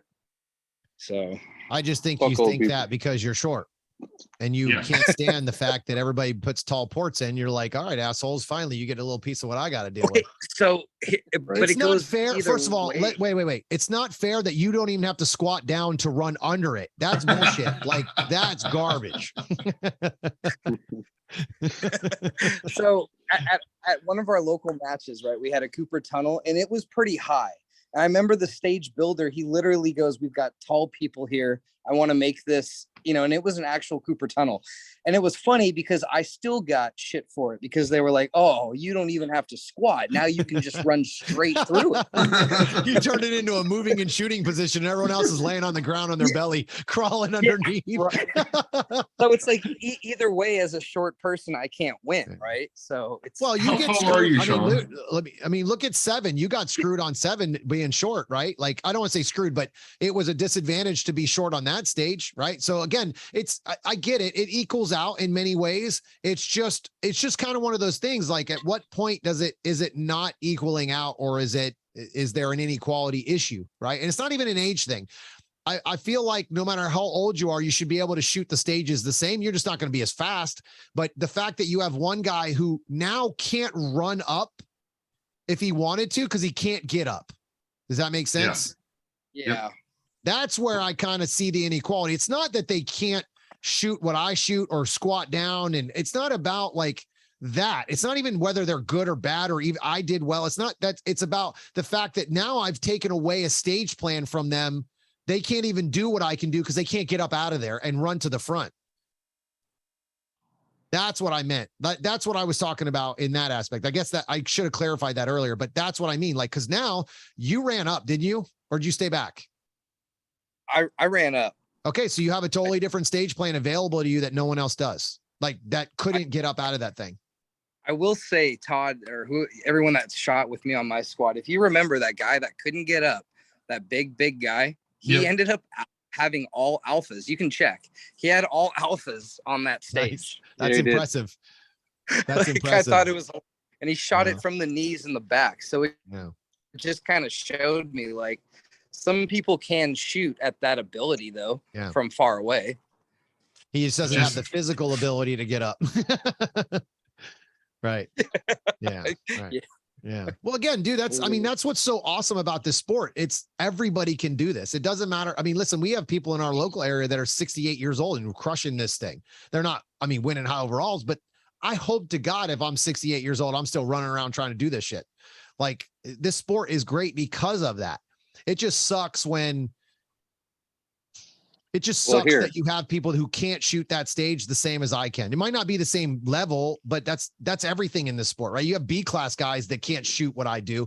And there's other GMs that I can't do what they do, but we still have the same opportunity to do it, right? Well, so next year, what they'll do is as a test to make it totally competitive equity, all the equity you want, all the stages are going to be Virginia count 12 rounds.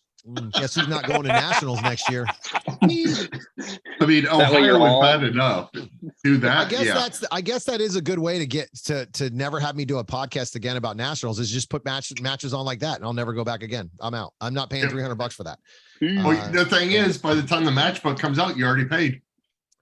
No, I can cancel. Refund. Yeah, I can cancel. So or just not usually go. by the okay. time, the match book comes out, it's past the refund period. That's fine. It's okay. I'm not going to go waste my bullets, my $1,000 to travel.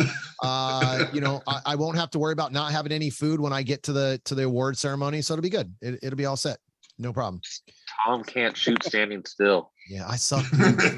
Dude, I actually shot terrible on everything, Tyler. So I can't shoot moving or standing still.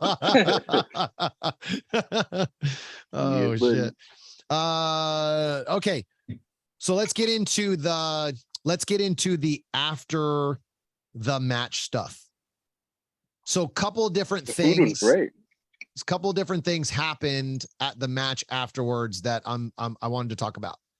And this is not it's probably not a good thing. They ran out of food again at Nationals. Again. So this is the second Nationals I've been to. And guess who was the guy that walked up on 2 different Nationals was the guy who walked up when they ran out of food. That would be me. So at Production Nationals, they ran out of food. On purpose. I was the guy that got there that had no food. This Nationals, I got there and they had no food. Now I want to say something in USPSA's defense. 2 things about this podcast, because there's been a lot of negative that I don't usually do, but it's not a complaint. It's more like, hey guys, like this is what's going on. Like this is kind of where the shooters are. Like this isn't just stuff that I've been thinking of. People have been coming up to me and talking about this.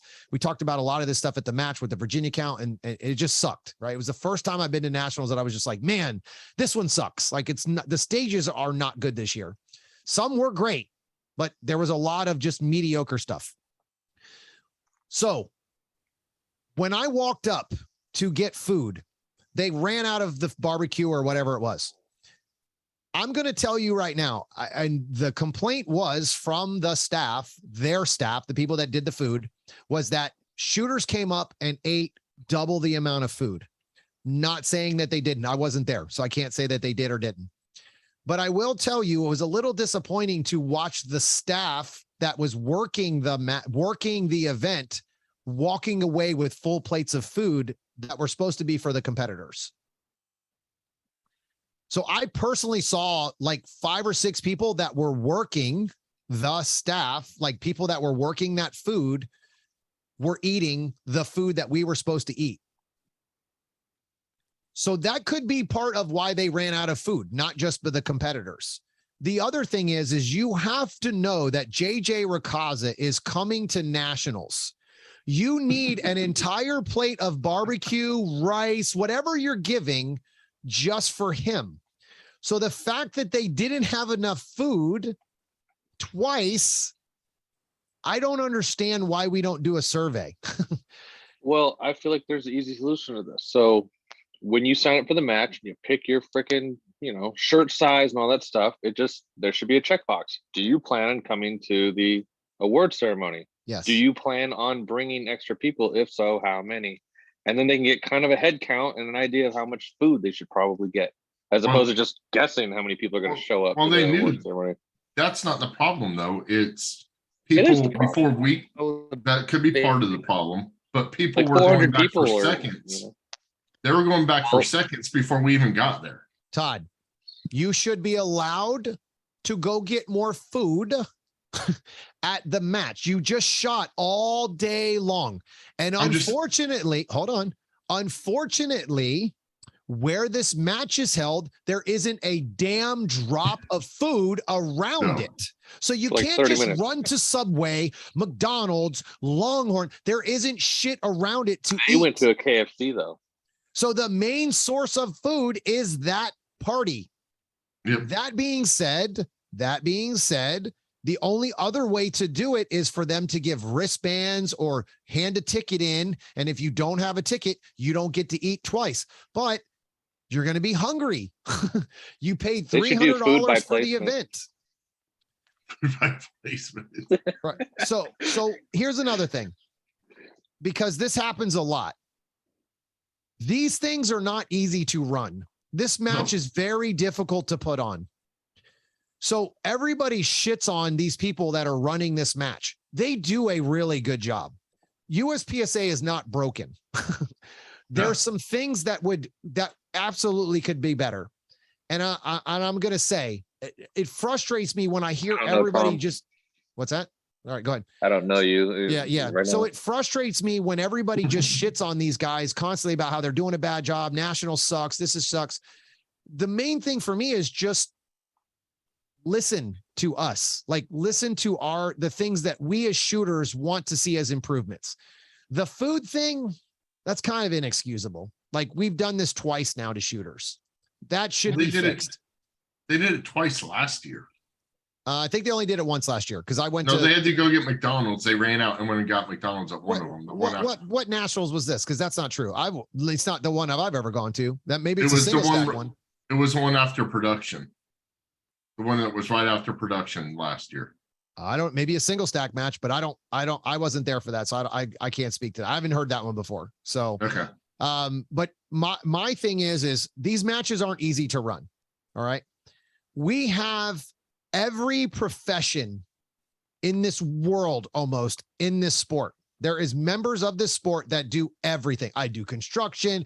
Tyler freaking works at a gun store. You're an IT guy. Sean, who knows? He just smokes. You have all these options of people. I actually personally know 2 chefs that ran giant catering type things in their lifetime.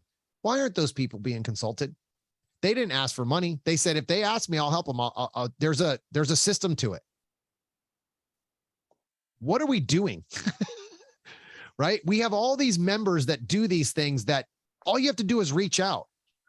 Oh, you forgot the really important part too, though, was that they didn't have any trophies. So there was just like placeholder things to take a picture with, and then you'll get them later sometime.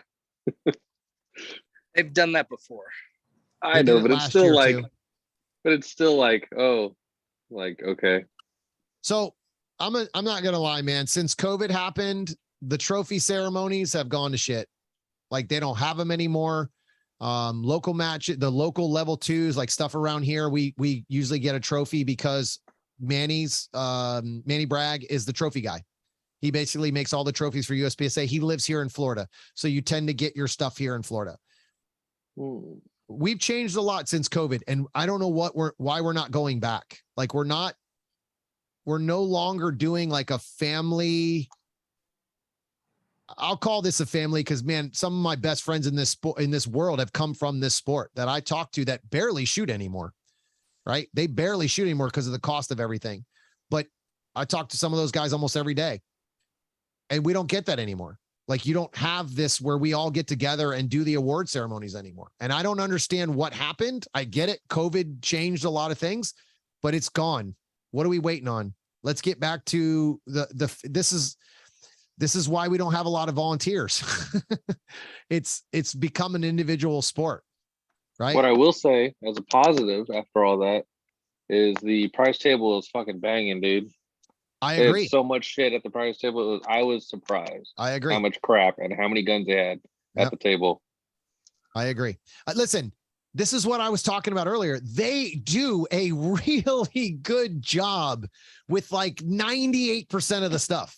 But some of the things that suck are big. Like running out of food's kind of a big deal to people. Tom's a hungry boy. Well, actually, I barely ate anything because I didn't want to take food for the 50 people that were standing behind me. It wasn't like I was just the straggler who just walked up and I was like the only guy and I was the last person there. There was like 50, 60 people that were standing there waiting to eat. It wasn't a small number that hadn't eaten. So we were late because we were part of the arbitration committee. So that's why we were late. Right. I took 4 chicken fingers because I couldn't eat anything that was there anyway. So I was like, all right, well, this is what I've got. I'm going to just eat this. And then I had to go home and make my food later that night, which again, that's on me. But it's like, dude, you got like, when I walked up and I said, hey, listen, do you guys have any more food? She goes, no, how many more do you have? And I said, well, right now there's 15 people standing here. She goes, oh, okay. And I go, no, you don't understand. There's probably another 50 to 100 people coming. She looked at me like, what? And I was like, yeah, it's coming. And they did, like I thought they would, because I knew that not everybody had left the range at the same time. So I don't know how it worked out. I kind of went away and sat down at the table and that was it. But they do a really good job. Like, dude, putting on that match, like I had a conversation with somebody not too long ago and they were kind of complaining about some of the other matches that they had gone to. And I said to him, I said, well, just like Nationals is a good example. How much do you think they spent in ice and water? Oh, Jesus. I would say $2,000 on ice and water. Oh, I bet you that's a low number because you got to think about staff day. I mean, you're doing it for what? 3-5 days. I spent last year on mine, I spent for 3 days of shooting probably $600. That's why I just 19 stages. There's probably 20 coolers. Yep. Well, no, there wasn't 20. There was a cooler for every think 2 about stages. Coolers in other places that aren't just on those bays that we're standing on. Right? Yeah. They got them in the I'm back saying of the at car. least 2,000, 2,000 Okay. minimum. Then the drinks that go in those. Well, I was doing drinks and ice, 2,000. Okay. So $2,000 on just that. Right? Yep. That's a lot of money for just that supply. You have to think that dude, porta potties. They had a porta potty every 6 inches there. Graffiti Right? removal. Right. Because all the people bitching and complaining about porta potties at Nationals. Right. So it was, then you had to pay extra for the sticker removals so that, there was no DQs or anything. So it's like all those things go into cost of Nationals that people forget. So that $350 or 280. Oh, I just got them to raise the price now. Shit. That $300 that we paid for that doesn't go very far. No, it doesn't. So when people bang on them and talk about what a shitty job they do, I don't see anybody You volunteer mean like to the do last it. 15 minutes? Yeah. Well, no, not really, dude. I'm not complaining about them. This is the problem. You can't talk about this stuff anymore without someone going, oh man, you're just bitching. Listen to what I'm saying. I'm not bitching. I'm talking about the improvements that can be made. It's not a complaint. Like the match wasn't fucking terrible. There was just things that I thought didn't fit that match. It felt like a low cap match to me. Yeah. Right. It felt Agreed. like a low cap match to me. There were stages I think I reloaded on 3, maybe 4 stages out of 19 that weren't mandatory reloads. I thought the production stages last year were a little more complicated. I agree. This, like I said, this is the first Nationals that I've been to that I was disappointed in the stages. Right. Again, that's just my personal flavor. Maybe I just didn't like, maybe some people love the Virginia count shit and think it's awesome and it should be in every match. Sean loves it. I personally don't like it. I do like it. I don't mind it. I do think they had a lot, but maybe 4 was too many. Maybe 3 would have been okay, 1 per day, but I didn't mind it. So this is kind of what I've learned about Nationals. This is what I was taught about Nationals for a long time ago, 4 years ago when I started, before I even knew what Nationals was. I was told Nationals is supposed to challenge all of your skills. Do you feel like all of your skills were challenged at this match? Yes. Yeah, I do. Tyler? I don't feel like all of them were tested. Do you have any, Todd, what do you think? For me, everything was tested, but I'm at a different level than you guys. Right. So. Right. So for me, I didn't feel like there was too much Virginia count. There wasn't enough. I mean, there was almost no moving and shooting stages. Almost there was everything just little glimpses of shooting and moving, which is okay. I'm okay with that. Like, that's good, but there wasn't lots of stop and shoot, not flowing, which is like our favorite shit. But right. But again, it's that I don't want it to be about my flavor because I kind of at this point like everything. Like I even liked some of the Virginia stuff. It was just 4 stages of Virginia count. It got to a point where I was like, why are we doing this? Like, how many more times do we have to do this shit? That was it. There was a lot of one bullet, one shot stuff this year as well. Right? Where you're shooting one shot into the target. I thought that was interesting. We don't usually do that a lot. It's just interesting. It was just an interesting, and I would really love to have heard, like, what was the thought process? right? Like what was the goal on the match? Was it just to throw stages out there, or was there like a thought process of, cool, we're gonna push this hard and kind of challenge them in this direction? Or I guess you don't really get that after the match, right? You just shoot it and then make your opinion about it. What was your favorite zone, Sean? 1, 2, or 3? Definitely 3, the upper level. It was the big stages. I mean, they were the most fun. I'm not gonna say, look, each zone had its own flavor, right? But you know, that's what I mean. I didn't mind the Virginia count. There was too many, but I feel like each zone kind of had its own flavor. You know, the all steel stage was in zone 1 or 2.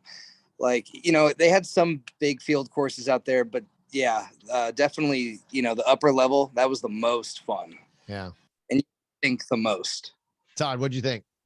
2. You like 2? It had more of the field course. I don't know if I shot it better. I'd have to look, but it had more of the field courses that I liked there. Okay. Because you had the finger, you had the double swinger where I had the restart. You had that one where you're starting on the sticks with the pumpkin popper. Those are your more, I like the bigger stages, and that's what I need to work on is the smaller ones. But yeah, I like the bigger ones. Tyler?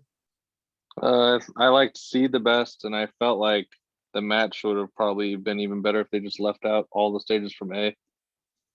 Like I thought A was So whack. you didn't like the tops. I like B and C. B and C was cool. All the stages on A except for the steel stage were just kind of like just whatever to me, dude. They're just like regular local stages. They were also the lowest point stages of the match. That first zone was super low in points, which means you didn't shoot nothing much. to do with I mean, it didn't. It just none of them were mentally challenging or anything. Like it was just like, So I would agree with A was my least favorite for sure. Yeah. So I'm now that you kind of talked up zone 2, that was a good zone. Like I sucked. Like that was probably my worst day. But they were really good stages. They probably had their smallest stages were the best in the match. That was the one with the par time. Yep. And the one with the starting in the left and you shot the steel however you wanted to, like where you kind of run around. Run backwards. The best. Yeah, I think that one had the most interesting smaller stages as well. There was only 2. I think there was only 2 small stages on that one, wasn't there? I think the part-time ones, stage 9 and those were jammed. Stage 9 and stage 8 and 9 were in one bay. So yeah. So everything else was big field courses. Yeah. So I like them both. So. Yeah, that was a really good. I thought that was a good zone. That was really, really good. Yeah, I agree. So now I think zone 2 was my favorite zone stage design. No. I think stage 2 was my favorite. I just sucked at it. So that's kind of one of the reasons why I was like, man, I hated those. And I was like, actually, those stages were really good. Yeah, I think stage 2 and 3 are toss-ups for me, honestly, at the end of the day, because I'm going to tell you right now, I can almost guarantee you Shannon built zone 3. Just he knows what he's doing. He puts the challenge to you. Like, he Mhm. does a really good job. Listen, I think Jake does a good job with stages. I just think this year was the first year that I don't know. I don't know who built them. I don't know who designed them, but I just think they've had better matches. But you can't hit them all out of the park, I guess, No, you can't. But zone, I think definitely, actually, now I'm going to say, screw it. Zone 2 definitely is better because now I'm looking, that stage 17 in zone 3 was junk. That was that I hated that stage. I enjoyed it. Yeah. Well, okay. Good for you. And I can crab walk and shoot all day, son. Yeah. And it had the 4 reload 4 on it. And I'm okay with that stage. Actually, I'm 100% okay with that type of, Virginia count. Like, okay, cool. That's the one that you give me, right? Not 4 of those. Like, cause that's basically like the one with the stomp pad that Sean said in zone 1 or zone A or whatever it was. Junk. Stupid.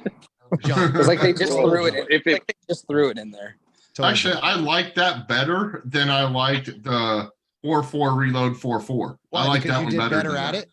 Because you did better at it. I don't know. I'm not looking at my scores. I'm looking at my likes. I just hope they make both a classifier because I definitely GM run them. So what's a classifier? You can't make the stomp pad one. I know it won't be, but like clearly hundoed that shit, and then the 4-4 reload 4-4 hundoed that shit. I mean, so make them classifiers. I don't care. You cheated. Virginia counts bullshit. I gamed it, bro. So, dude, and the activator box was a part of the shooting area. Yes. I didn't like that. How like make it a little more challenging. Yeah. because I literally just started shooting, put my foot on it, and got it and went. Yeah. Well, and it wasn't touching the box. You So it was like lifted it off. not the shooting area. They just said it Yeah. was. They had to declare it. Yeah. Dude, I gotta tell you, I learned think- so much at this Nationals. Go ahead, Oh, Sean. yeah. Sorry. Go ahead. What were we saying? No, go ahead. I was curious what you were gonna say No, because I this is my learned first. Yeah. I learned so much from this Nationals. So I actually made a video after Nationals about that stage we were just talking about. So that stage is a sucker stage. Oh, And I thought that's something that I've never heard said. And Mike Seeklander made a video because he does quite a bit of free stuff on Instagram. And he made a video and he actually talked about that stage. And I was like, shit, like, why didn't I think about that? That stage was worth 35 points. And I treated it like it was worth 1,000. I shot it like I needed to just burn it down. I should have done exactly what he did and just thought differently. So it changed the way I shoot those type of stages. I should have just activated, shot the center, shot the left, shot the right. I actually made the mistake of trigger prepping to get to the max trap and ended up putting 3 shots into the left target because I pulled as I was prepping to get to the next one. So that gave me 3 hits in a Virginia count stage and gave me an extra hit, extra shot. So that stage became, I think I got 7 points on that stage. Right. So it's like you're shooting against the best shooters in the world and you just drop 20 something points over some stupid shit. Right. Like a stage that even if I would have won it, I would have went on by what, a point? I would have had maybe gained 2 points on that stage. Wow. That was worth taking that extra aggressive trigger prep. Right. Yep, It was stupid. That one. that was a survivor stage. Yeah. So again, when he said that, that really was like, wow, that makes sense. But until you hear it out loud, sometimes you don't realize it. Right. And it's just like, damn it. Like you got to use your brain, dude. You're not thinking when you're supposed to. One more thing about this that I learned that was big shout out to Sean Griffith. We're on a stage, the par time stage, and we're talking about how we're going to shoot it. Right. Cause it was super easy to shoot. It was, but like the mentality, how are we going to shoot it? He looks at me and he goes, dude, this stage is all about hits. Time doesn't matter. And I looked at him. I'm like, shit, that makes so much sense. The time was set. It didn't matter how fast you went. You're going to run out of time or you're going to finish it. Right. So you had to kind of set a pace on how fast you wanted to shoot that. So by him saying that, I was like, well, I don't care how fast I shoot. I'm just going to shoot my sights and not even think about speed on this stage. And he laughed because when I was done, I ended up with I think a Charlie or one. I think I had all alphas at a Charlie or Delta or something. I don't know. Todd right now is going to look it up to tell me that I'm an idiot and I had more than one Delta or one Charlie. But what stage number was it? None of your business. It was all alphas, and I'm going to leave it on that because that was stage 9. That was stage 9, I think. Yeah. What did I have? Stage 9, you had 9 alphas, 2 Charlies, and a Delta. Okay. So the Delta was on the back right target, and all my Charlies were on the right. So he said to me, he goes, bro, you shot the left side like super slow. And then when I went to the right, I was like, down the right-hand side for no reason. And I was like, well, I wasn't worried about time, but then I realized I might have to go faster because I'm not worrying about time. But it really took the pressure off of me on that stage because then I just thought about shooting, right? I didn't have Wish to I think was there about for that shooting fast. conversation. Well, we were on the good squad. Todd wasn't on my squad, so we were on the good squad. Oh, I was like time, and I Right. fucking no penalty mics. It was Dude, all gravy. I talked to people that never moved their foot because you had to start 1 foot in, 1 foot out. Aaron shot with his foot down though. Yeah. Yeah. And he shot the first 3 targets with his foot down. Did they give him a procedural on each one or just one procedural? I'm looking that up right now as I said that. Because I think that Clear if advantage. you're completely out of bounds, it's a procedural per. But if you're 1 foot in, 1 foot out, I think it's just a one But if shot. it's a fixed time, no, I'm just kidding. Dude, could 10 be. point fucking 386. Man, don't be sour that you don't know the rules, every rule perfectly, Tyler. We should know. As He a CRO, only got one procedural. And remember, Sean, when he was arguing it, you and I look at each other going, no. No, you did it. Dude, he's got that Insta 360. You can see the 360 view around that foot being out. I mean, Sean and I are standing there watching it because one of us is going to be the delegate and one of us is the video guy. Awesome. And Sean's in there hitting me, going, look. Sean's walking up to the RO. Dude, he had his foot out of bounds. Get him. I don't want to. I'm delegating, or I'm giving the information right now. He absolutely was cheating. Yeah, he only gave him one procedural. But I had filmed Aaron like the whole match, right? I was like his filmer. I felt like. Yes, you were. You were a stick guy. Yeah, it's like I'm filming you and you're asking what you did. I'm like, dude, just go watch the video. It's bad. It's bad. That's awesome. That's awesome. So, I mean, I learned a lot at this match. I learned a lot more. Actually, I'm glad that we talked about this because I want to talk about a couple of people that were really big for me at the end of this match. Obviously, I was very frustrated with myself. It was no one else's fault. It was my own. I traveled every weekend for almost 2 months before this. I went to Area 4, Area 5, Area 8, Georgia, which was the weekend before, all travel. And then went to nationals. And then I was being a jerk. Well, you're fine. I was exhausted, like absolutely exhausted when I got there. I had a really bad week before I got there, like really bad, like with my other job. And I had some gun issues. Actually, the day I was leaving, I had some gun issues that I had to fix. So all on me.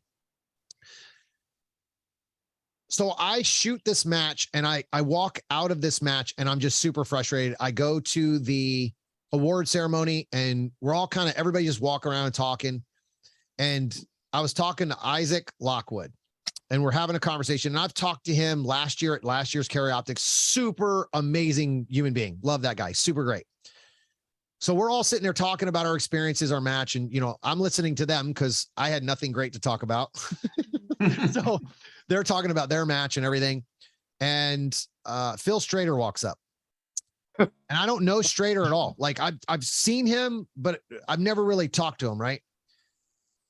And I'm pretty aggressive with questions. Like I'll ask anybody anything. I don't care. I'm down with, like, I think that's how you learn in this sport. If someone comes up to me that I don't know and asks me a question, I'm going to answer it. Like if somebody asks me some advice about shooting, whatever it is, I'm going to answer that question. So I asked him, like, man, like, dude, how do you gain the experience you need? Because as we're having this conversation, he asked me, like, how did you do? Like, I don't know how that conversation, he didn't just like randomly come up. We were having that conversation and he goes, and actually Mason Lane walked up as well. And we were all kind of talking and he says, well, where'd you place? And I go 30th. He goes, your shooting's not the problem. He goes, if you place 30th at this match, your shooting isn't the problem. I was like, okay, so what's the problem? He goes, you need experience shooting big matches like this. And this year, I've never had as much experience as I've had this year. I've shot the best I've ever shot this year because of the experiences that I've been going through with going to area matches and traveling and doing all this. I just did too much of it before this big match. So having that conversation, I was like, that clicks. Then I sat down and later on, I talked to Mason Lane. Amazing conversation. Like just so much just clicked in that conversation. And again, you're talking about a guy that when I started was where I'm at, trying to get to that GM level. I remember reading something about him when he was shooting production and how he was struggling to get to the next level. And he was right on that edge of GM. Even at the time, he was getting closer and closer to winning a nationals, but he wasn't even a GM at the time, if I remember correctly. He was still trying to get the G card, but he was trying, right? So he mentioned a couple of things that were just huge for me. But then I sat down before we even went in to go eat. Might be why they ran out of food. I sat outside for probably close to 45 minutes and talked to Wonsik Kim and his wife.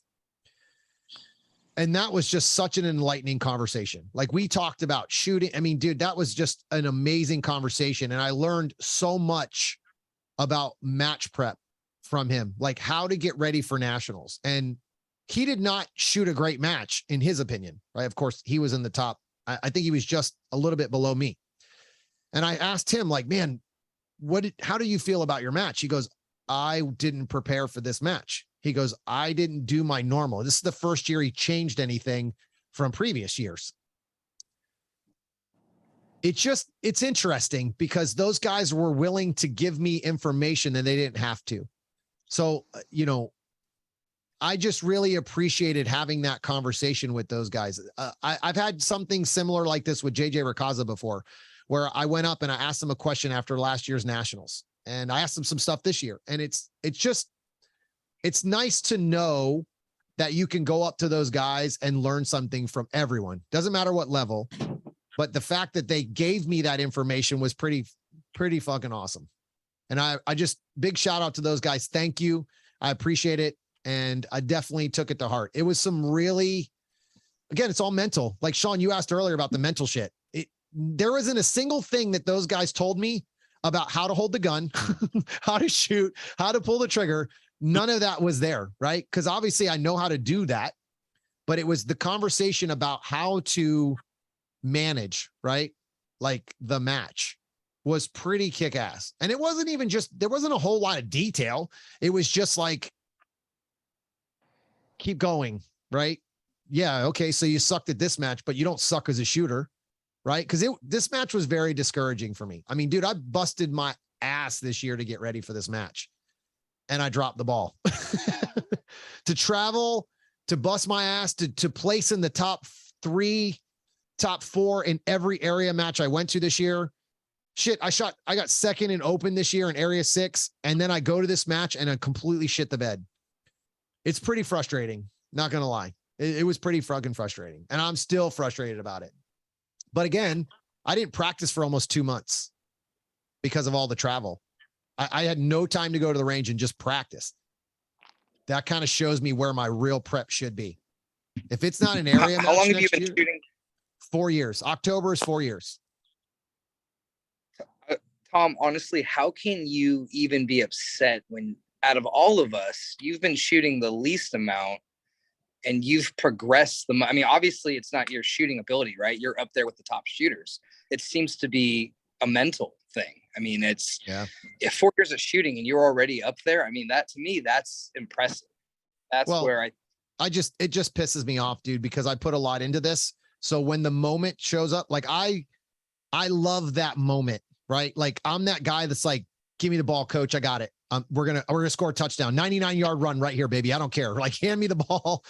And then when that moment came this year, I dropped the ball. I know it's mental, and I know that I put too much on myself at this match before I got there, but it's still, dude, I practice tired on purpose. Like there's times when I will work all day and then I go to the range absolutely exhausted and still work and try to shoot, so that when I'm weak and tired and my mental focus is just shit, it helps me dial it back in. Does that make sense? So that when I'm tired after 19 stages, I don't walk up and go, man, this is the first time I've ever shot tired.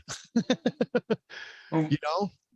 And this is just my observation. So you're shooting good at all the area matches, and then Georgia happens where I think it was a little bit of the same. It was a mental, it was you were tired, and then that just carried you straight into nationals, coming off of a not great in your mind match at Georgia, and then coming here.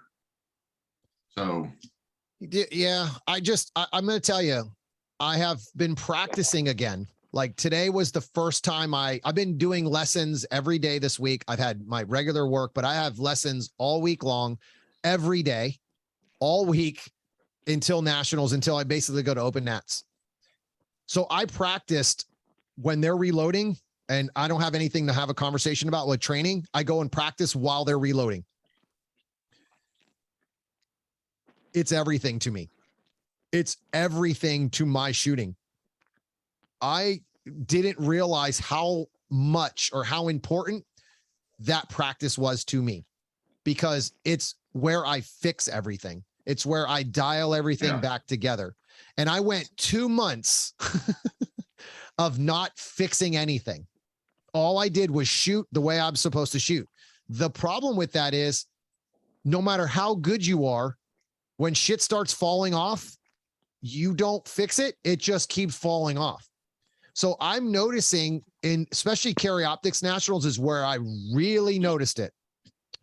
Not one single stage did I focus before I shot. That's one. I don't remember ever walking away from the stage and dry firing the stage in my mind with my eyes closed, like memorization. I never once remember shooting a stage and going, hell yeah, there I am. Not once.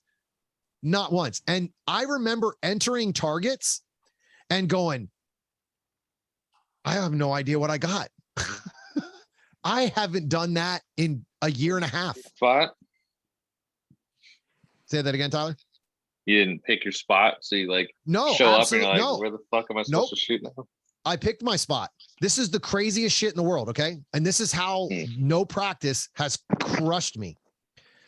I picked a spot. I'm staring at the spot, but I wasn't thinking about my footwork. All I was thinking about was run in and shoot as fast as I can. Like get on the target and start pulling the trigger. Instead of, you know how I am, I shoot moving in. But instead of doing my shooting like I normally do, I just charged in and just braked. You know? One of our complaints about all the stages was that it was go to one point, shoot a bunch of things, then run and shoot a bunch of things. There was no flow, so maybe you just kind of told yourself to shoot this way and then it fucked you up. No. So I don't know if we had this conversation before at Georgia. This happens every year at Nationals. Nationals is never built like any of the other matches that we've shoot.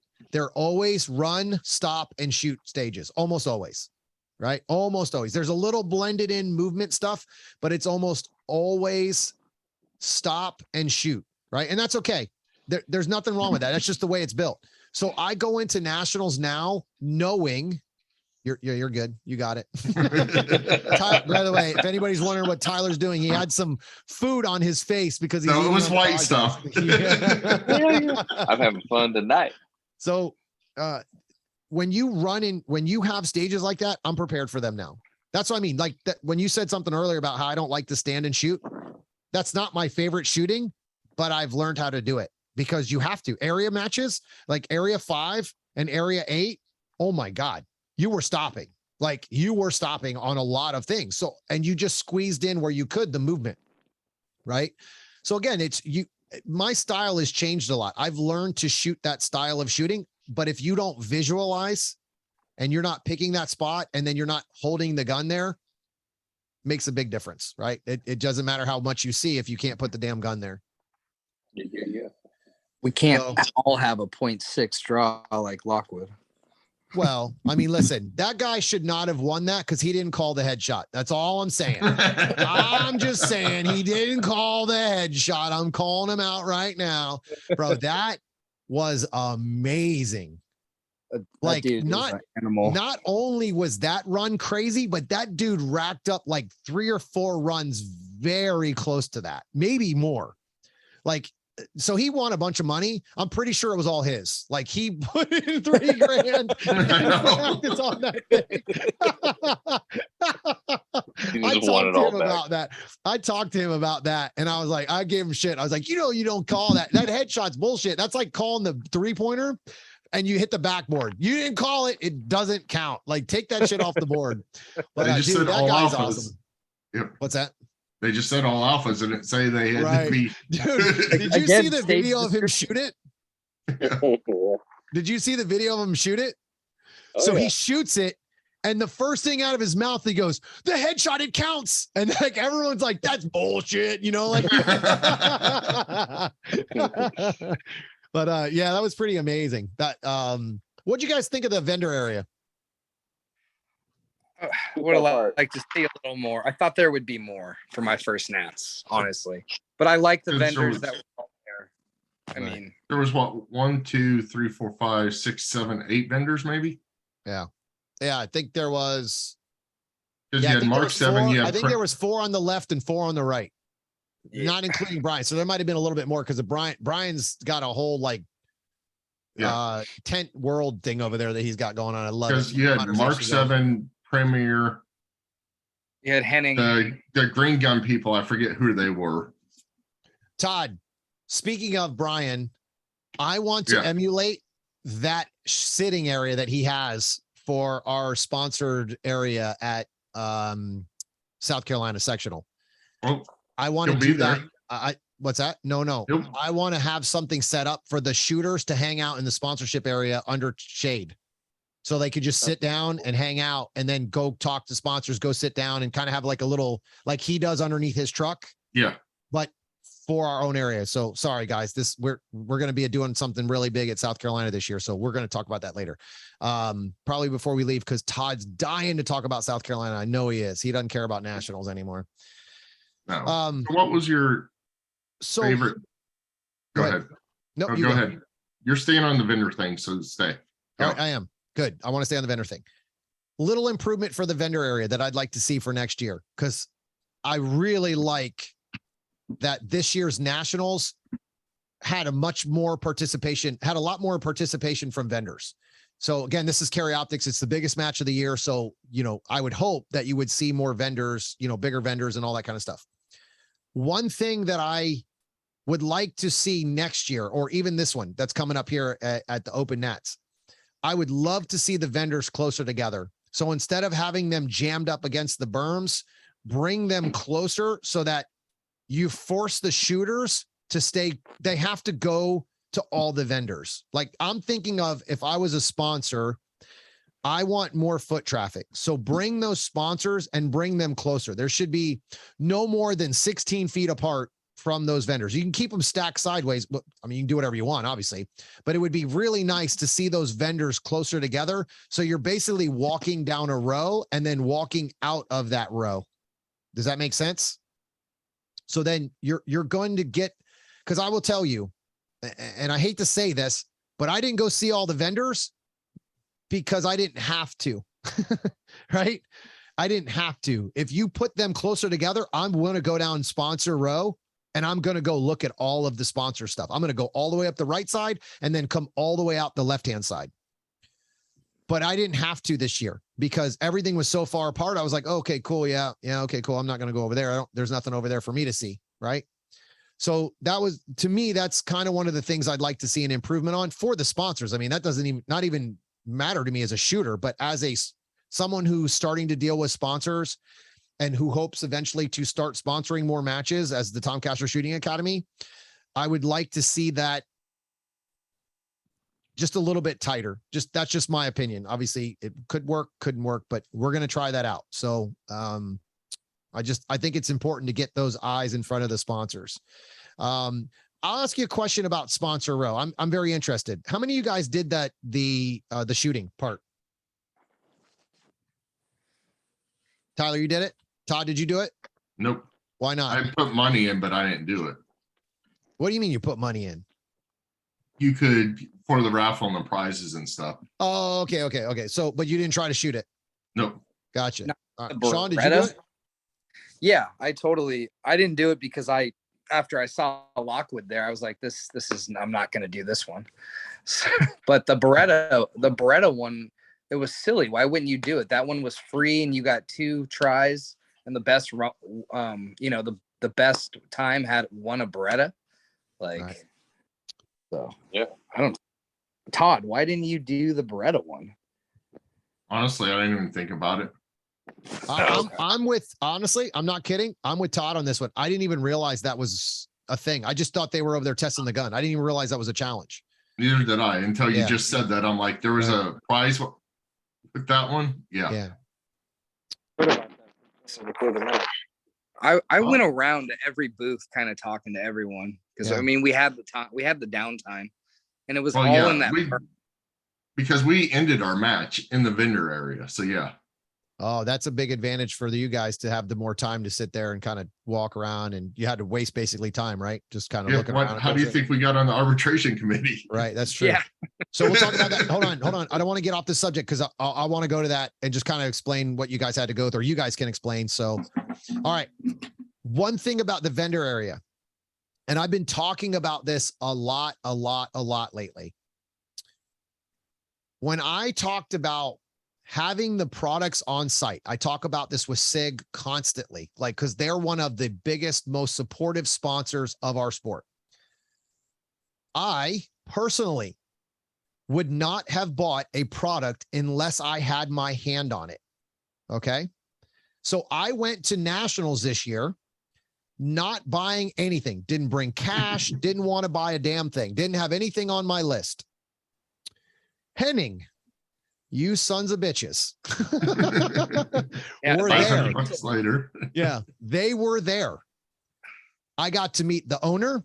Isaac Lockwood shoots with them and uses their gear. And I talked to him about it, and I have seen it online. I already used their base pads. So I wanted to look at their mag pouch and their holster. They're not the holster, but the hanger. The hanger, T1000. That's what I read. God, the fact that you know that name tells me you're going to be buying some. So no. I'm not in. Yeah, we'll see. It's the best hanger out there. So I would not buy that without having it in my hand because of the price of those. All right. Now, I want to clarify, I am not sponsored. I should be, since I bought them. Right. I paid for them now, so I should be sponsored. Actually, I am self-sponsored at this point, so I guess I am sponsoring my own self right now. I bought the Henning base or mag pouches and the holster, the hanger. Sorry, I keep messing that up.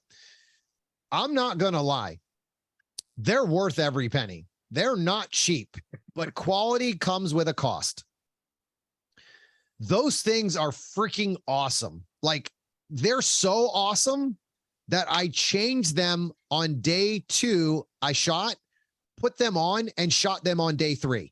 That's how damn good they are. That's kind of dumb normally, right? Because you're not supposed to change your gear, but I was so frustrated with my mag pouches that I was already using that I bought them and switched them immediately. Sorry, Tom. Yeah. I was looking at you and Aaron like you were crazy. I'm like, why are you doing this during nationals? And I'm not going to lie. I suck.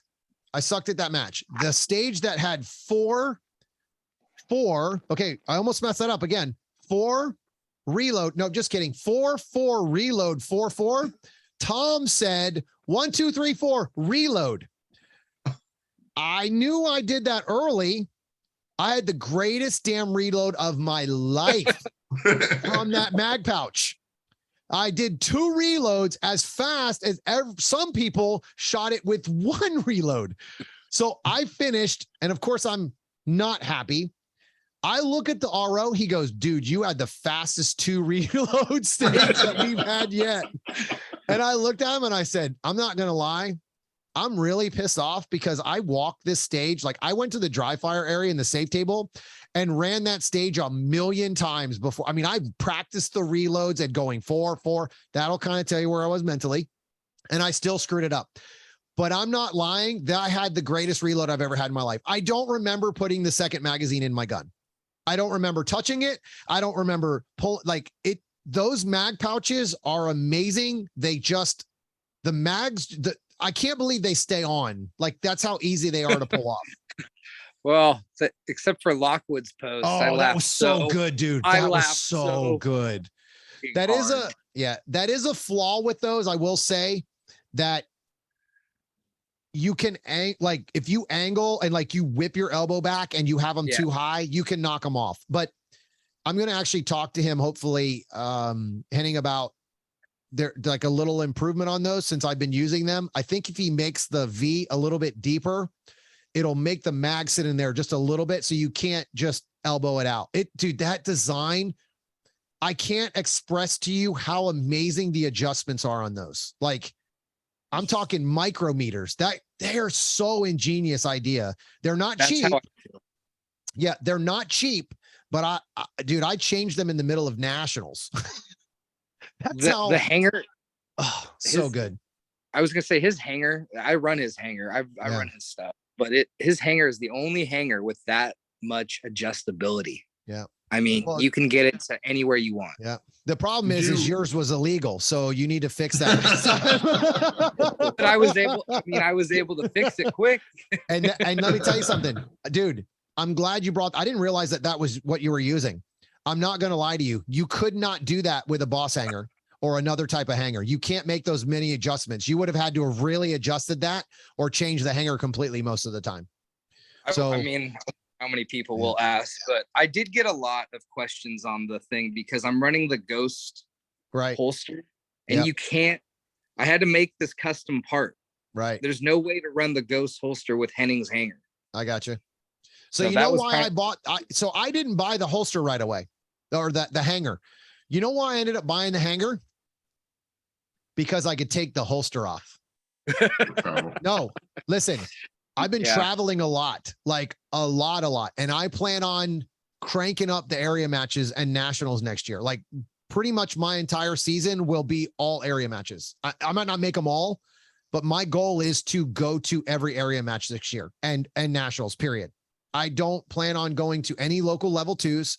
Like my local state match, not a fan of the match. So I probably won't be going to my Florida State match this year. I probably won't be going to the Florida Open this year because of how much they charge. It's way overpriced.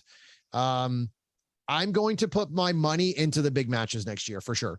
I think one of the only majors that I guarantee you I'm going to that isn't an area match is the South Carolina sectional for 2 reasons. One, we're all friends. I guess more than 2 reasons. It's a effing great match. It's one of my favorite matches. Last year's match was really good, except for stage 1. Todd made a really shitty stage where you ran with a gun, a magazine on your magnet and it fell off. It's not my fault that he built that stupid stage and my magnet fell off. Well, it's not, you should have held on to it. Yeah, shut up, Todd. But that, I mean, it was one of the best matches I've ever shot. It was a lot, like not even my shooting, but it was fun. It was really good stage and staff reset, half day. See, Todd, I'm giving you a free plug and it's just natural. I'm not doing it because you're in charge of it. It was a really good match. And this year I'm actually going to be doing some sponsorship stuff there. Some free coaching. I'm in charge. Myself and Matt Hopkins are going to be in charge of the sponsorship area. We're bringing in as many sponsors as I can possibly find. We're going to have a dry fire area. We're going to try to bring, oh man, why can't I think? Leif with GX products. We're going to bring him in. We're going to try to do the same.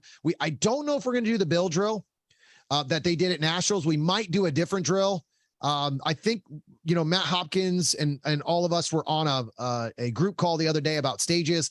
And actually I think it was Matt's idea about doing that all around the country if possible and doing different drills. So it's not all like Isaac doesn't get to shoot headshots and cheat and win the money. You got to do everything. You got to be able to draw, shoot, maybe do some reload stuff, 2 aces. Or might have been my idea. What is it? Oh, okay. That might have been my idea. Good call. 4 aces or the accelerator. I think you said like it. You said it, and Matt said it would be awesome if they just traveled around doing different ones. I think that's where I'm making that mistake. So, but that's the kind of thing like that we're going to try to do. I'm going to have a full stage set up in one of the bays, and that's where I'm going to do my coaching. So basically, what I'm going to do is I'm going to have the shooters come in, run it their way, and then give some tips and things, have them run it again. We're going to try to do something where if I try not to talk about this too much until we get the sponsors locked in, but I'm going to try to do a poker run which I believe is Tyler's idea as well, where basically you're going to get a card and you're going to go to each vendor and get a stamp or a hole punch put in. Probably a hole punch. It's hell of a lot easier, but a hole punch in each card. You're going to bring that card in, you're going to turn it in, and that's going to give you a chance at winning prizes from those vendors. And it's going to be a random drawing or whatever. So super excited. I can't wait to participate in this match. It's kind of funny because I don't even care about shooting it anymore. I'm more excited about what we're doing on the side shit than I am of the actual match. So I'm pretty excited about that, and it'll be cool. I'm excited. Like, we got a lot of great people involved. So we'll see. It looks like we're going to have some pretty big names coming in, and we'll see where it goes. But yeah, I'm excited about it. So now that I got on a rant about South Carolina sectional, I'm, Sean, you going to try to come to that match? I might try and come. It's in March, right? Yeah, March 23rd to the 26th. So what were those dates again? March 23rd to the 26th. 2023. Yes, sir. All right. You got to remember this podcast is timeless, bro. They could listen to this in 2 years and not know that the match is over. And they could try to come to it in 2024.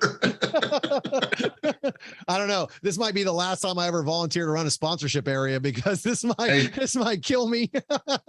You're the one that sold me on the idea. So I know, dude. I'm excited. Listen, and I think I've said this before. I don't know if I've said this publicly, but I believe in leading by example and not just bitching and complaining about everybody else's match. Do something to show that it works. I mean, if this works, like I think it's going to work, okay, this will change shooting for all sponsors. This will be a give relationship from this point on for shooters, match directors, and the sponsors. Because one thing that I've always found important, especially now that I own a business and I'm in this sport with a company, is to give back, right? So I run my own local matches. Me and a couple of guys do all the building, giving back, right? I don't have to build a match. I can just go, cool, I'm just going to go practice. I don't need to build matches. I don't have to do that, but I enjoy building the matches and giving back to other shooters. I remember what it was like to come to a match and go, this is shit. Like, this is shit. Like, what? I'm not going to learn anything today. I shot the same stage last week. Oh, great. Another port, right? Like, oh, some lazy ass son bitch just put a port up and made it an easy stage, right? Well, so you look at all four of us here, we all do that. Right. And that's the thing that I felt like there was something that we could give back to the sponsors, right? And I haven't had the opportunity because I don't run a big match. I don't run a level 2. I haven't ran a level 2. I understand how to run one, right? It's just like any other business. Spend less than you bring in, right? Hopefully. Take care of your employees, because that's basically what the staff is your employees at this point. For sure. But who pays the bills? The shooters? That to me is the thing that gets lost in most matches, is the shooters. Without the shooters, you don't need staff, right? So give them something that's extraordinary outside of just shooting the match, right? Because look at this Nationals as a great example. My opinion of this Nationals isn't as high as the other ones, but someone else like Sean thinks this match was great, right? He thought it was a great match. That doesn't mean that my opinion is more important than his. It's just two different opinions about the match, right? So give them something that everyone can agree on is awesome. Like, the sponsors want the shooters in front of them.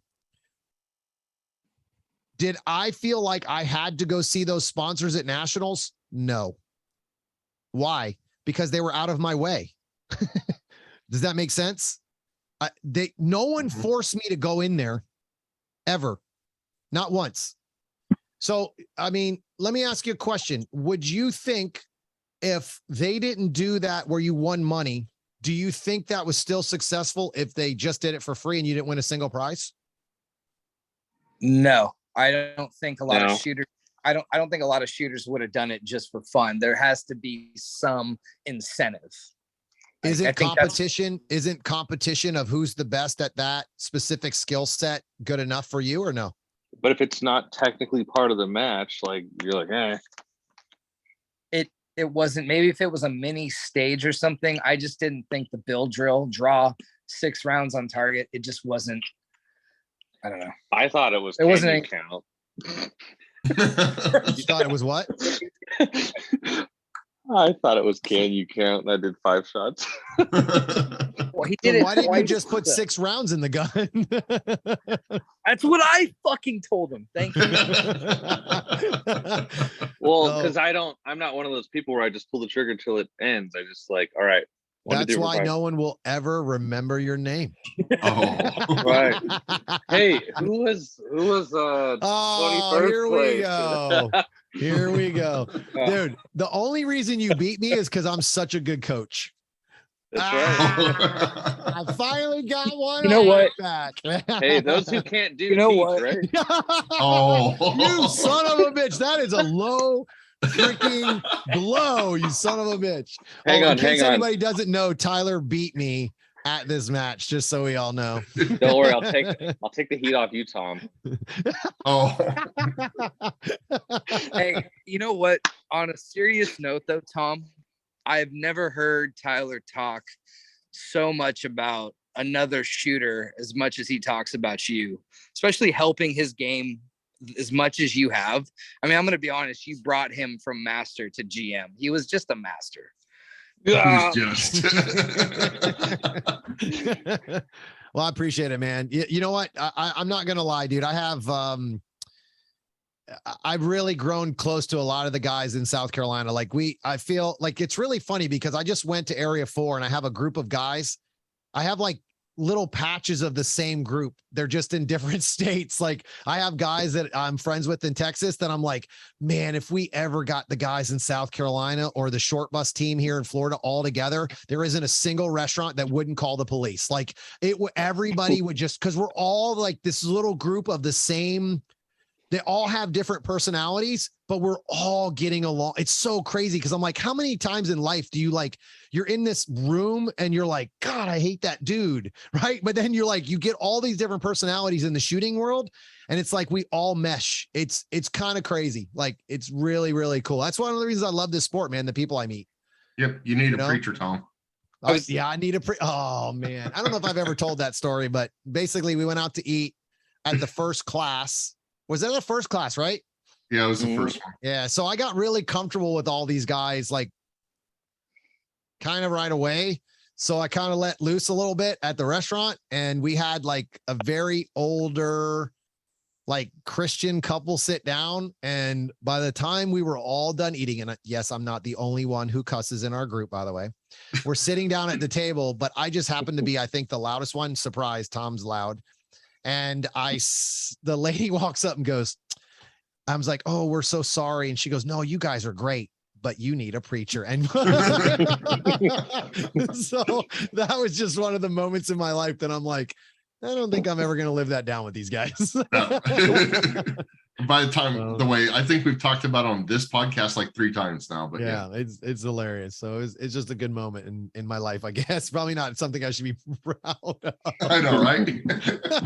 I was surprised we didn't get yelled at the steakhouse. Yeah.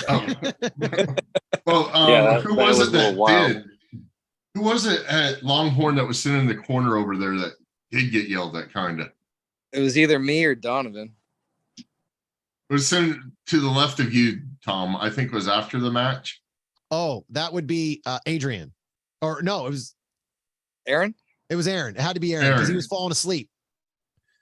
Like he was irritated. He was like, oh, you're going to order last. I think that's what it was. He was going to order last. Yeah. And then he was pissed that he had to order last and ended up getting his food before I did. I was like, son of a bitch. You know, food and you, Tom, must not mix because I just remember you were super happy. And then all of a sudden your food comes out and dude, your face just turned like straight red. And you looked at the waitress and you were like, I asked for no butter. Yeah. I'm like, dude, I try not to be a pain in the ass at a restaurant, but when you pay a lot of money for food and I don't know, I used to be a server, man. Like I did whatever I could to survive in some of these economy crashes. And it's just like, it's real simple. Follow the instructions that the guy tells you or a woman, write the shit down, go type it in. before you bring it, go, hey, listen, this can't have butter on it. You got to redo it now. I don't know. It's like ordering a cheeseburger anywhere and going, no tomatoes, please. And then they put tomatoes on it. I'm like, so the burger didn't start with the tomatoes. Like you had to actually make effort to put the tomatoes on it. That I don't know. Whatever. That's just my opinion. So, but I eat at Longhorn a lot, and I usually don't get my meal right the first time. Ever. Like Todd knows, there was one nationals or one match I went through 3 steaks. The lady brought it to me in the effing to-go container. That's how many times they messed it up. Yeah. So $30 steak. I got it to-go container, and it was raw when I got it back the third time. I was like, oh my goodness. So, whatever. It is what it is. I just don't have good luck at the restaurants, I guess. They just, at that point, it's like, here's just the meat. You go home. You go cook. You want it. It's like, I'm like, this is you literally are a steakhouse that can't cook medium rare. And then we were just like, well, he's just an open shooter. I mean, what do you expect? Yeah. And actually, I think I was shooting open when I might have been shooting carry out at the time. Whatever. It was just like, what the hell? So, all right, boys, I think that's it, man. I think now everybody will think I'm just a big giant ass complainer because they're probably not going to listen to the podcast and go, oh, okay, he's not. You might just want to edit out. Let's end it on a positive note. What was your absolute favorite part of the match for everybody? Well, match surrounding, match itself, the experience, whatever. Your absolute favorite part. It's a good question. I'll go last. I'll start. My squad. Bro, I had the worst match, but the best freaking time. So I shot with a bunch of people I didn't know. I shot with some people I knew, like Sean Griffith and Trace Decker are two of the nicest people I've ever met in this sport. And I really enjoy shooting with them, not only because they are awesome people to talk to and I can be myself around them, but also because they're really good shooters. Like Trace was 7th and Sean was 11th. Right. So it was just, I had a really shitty match and I made sure that no matter what, I was going to have fun. Right. Obviously not at their expense, though. I made sure that I didn't, like, if I had a bad stage, I didn't sit there for 30 minutes and bitch about my stage. I just said, you suck it up, do better on the next one, get better, do better. Right. There's no such thing as a shitty match. It was just a shitty stage or a shitty bullet, whatever it is. We walked away from that match and those guys walked up to me and were like, bro, I have never had so much fun shooting a nationals or a big match like this. And I go, well, I appreciate that. Like they basically were like, dude, we had fun shooting with you. I don't always get that because not everybody likes my personality because I like to laugh and joke around at big matches because you're adding all this extra bullshit pressure to yourself. It's already there. Have some fun, right? Enjoy the shit. Because what are you doing? So I had met a lot of great people on that squad and we just had a good time. I mean, I remember Sean, he's going to kill me for saying this because, but I'm good. The Virginia count stage where it was 4-4 reload 4-4, he shoots, he's crushing it. He reloads, trigger preps going out and shoots the fucking gun before he gets on target. And I'm like, the fact that you got penalized for being good for trigger prepping before you get to the target.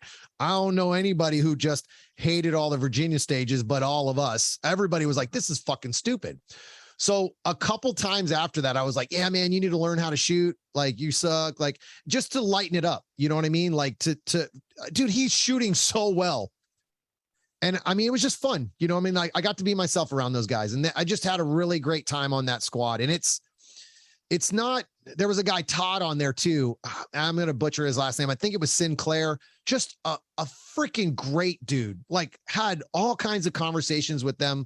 That was my favorite part of the match. I mean, I love shooting, whether I suck or not, but that was the thing I took away from the match. I mean, I took tons of pictures with those guys, squad pictures. I don't usually do that, right? I don't always do that. Even with my friends, I don't always get like pictures throughout the match, but really enjoyed that squad. And honestly, none of those guys were my close friends. I mean, I think Sean and Trace are probably the closest people I'm to on that squad, but that was definitely definitely my favorite. There was a 10-minute rant on how awesome my squad was. Sorry.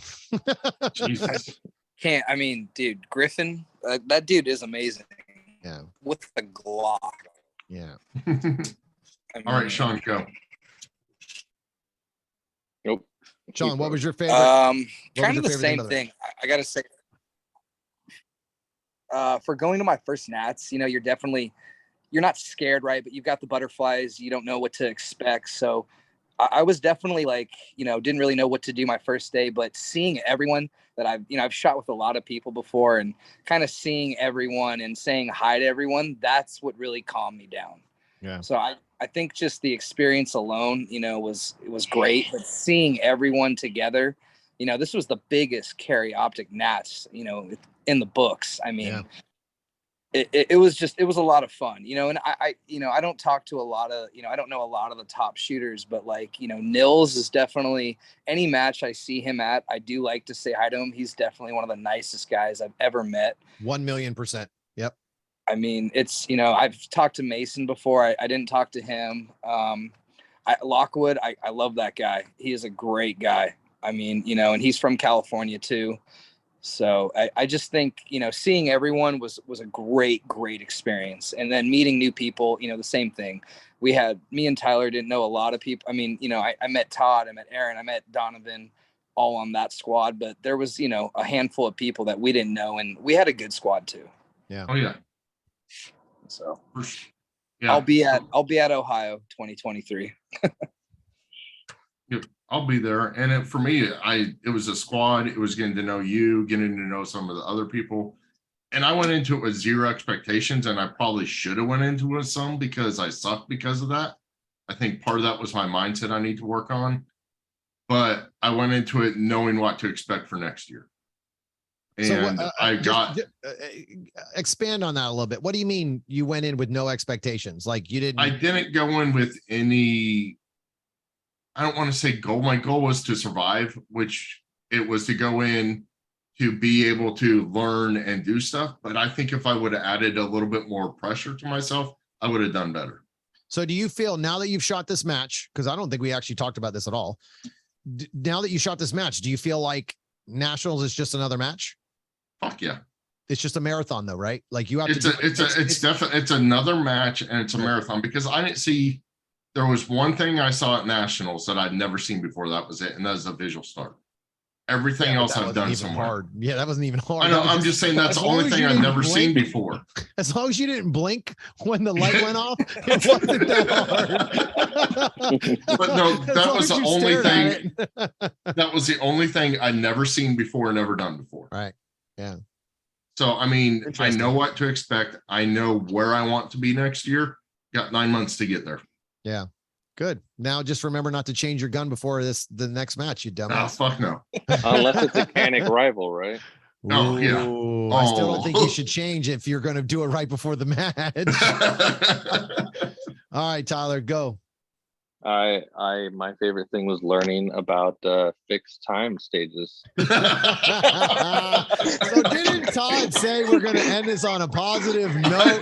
Oh my God. Hey, it's positive. I'll never fuck that shit up again. Nice. You know, same thing as everybody else, man. Just hang out with people. Honestly, just getting to see a lot of the Cali people again that I haven't seen in a year and a half, and hang out with Sean for the fucking whole weekend was awesome. So yeah. Tyler said Sean was cool, but I didn't realize how cool Sean was. So yeah. Oh. Well, it's hard to take Tyler's opinion because, you know, he is a Cali boy too. So he sticks. I know, right? So I'm kind of retarded. It was very nice to meet you, Sean. I'm not gonna lie, dude. We had a great time. Like we all agree. We really enjoyed hanging out with you. It was fun. Like next year, we definitely got to get the same house though. Like that kind of sucked. We were in 2 different houses because plans changed. So that just kind of ruined the whole, like where we usually all stay together, which was good. My bad. In some way. No, because in some ways, like our house didn't have room anyway. Like it would have taken a lot more to get all of us together because we already had 4 people as it was in our house. So I'll start we got playing to practice in our backyard though, so our house is fucking tight. Well, we had a lake behind ours, so we got to look at the water. That Jesus, here we go. We didn't have a boat for, but we got a lake. Yeah, so it was kind of cool. But so you guys did one call out that you did in the truck before we leave to Mr. President. That fucking cracks me up still. Mr. President. For anybody who doesn't know who Mr. President is, that is the Yee Min. Mr. Yee Min. The But he goes, president. oh my God. And he goes like this. That was Yeah, fucking that's awesome. Dude. So now, you know what? That poor guy, every single time I see him, I call him Mr. President. Yeah. So the other day, I cannot remember. We were at Pan American Games and there was a bunch of people standing around. I said, oh, look, you have your private security. He's like, you son of a bitch. he's like, you son of a bitch.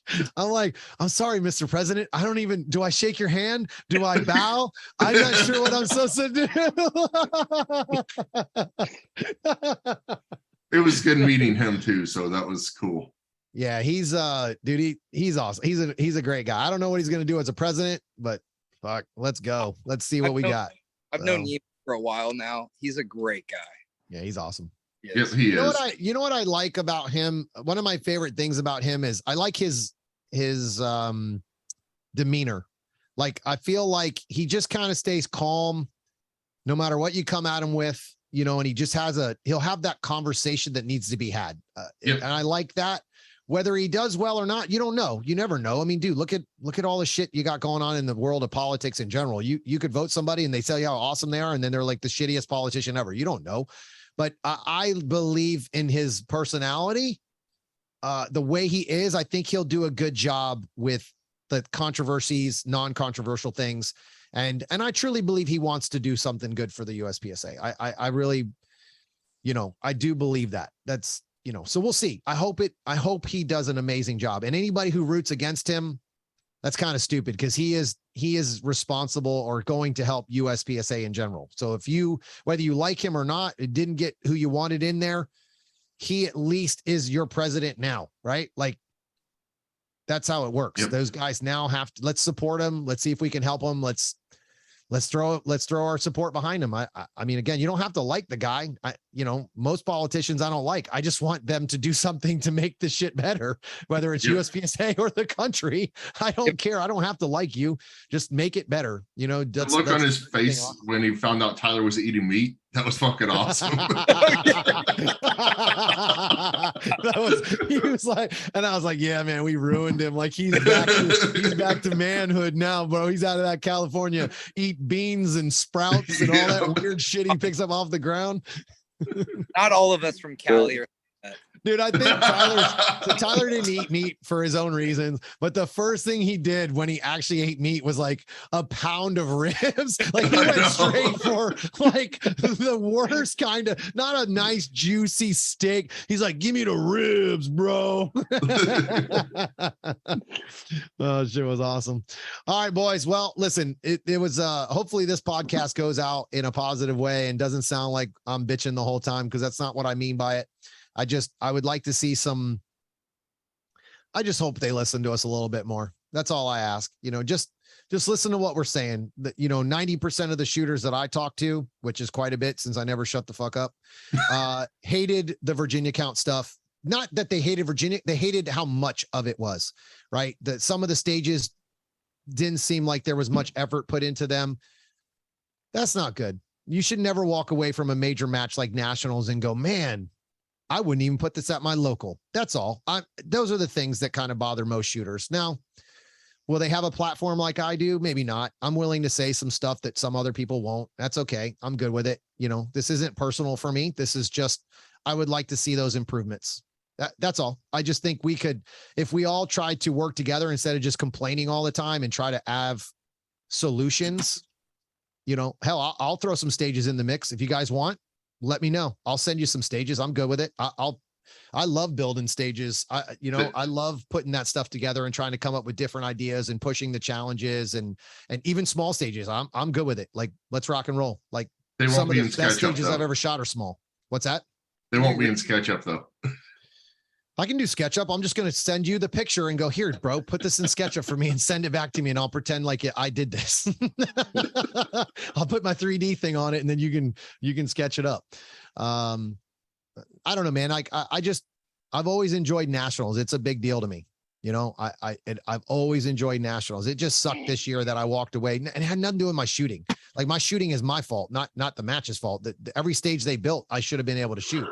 That wasn't the thing that I disliked. It's just a lot of the same shit over and over and over again in three zones. Sorry, but either way, I had a great time at the match. I just sucked.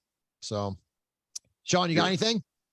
I just was going to say, I mean, it's one thing if people are bitching that don't help the sport, but as much passion and as much volunteer that you give back, you know, we all of us, we all are stage builders. We all help. I mean, we all do something, right? So it's like, I feel like it's not bitching. We're just kind of giving our 2 cents, you know? Right.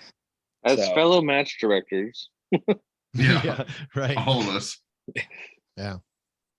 Yeah, I mean, I just to emphasize this one more time, they really do a good job, dude.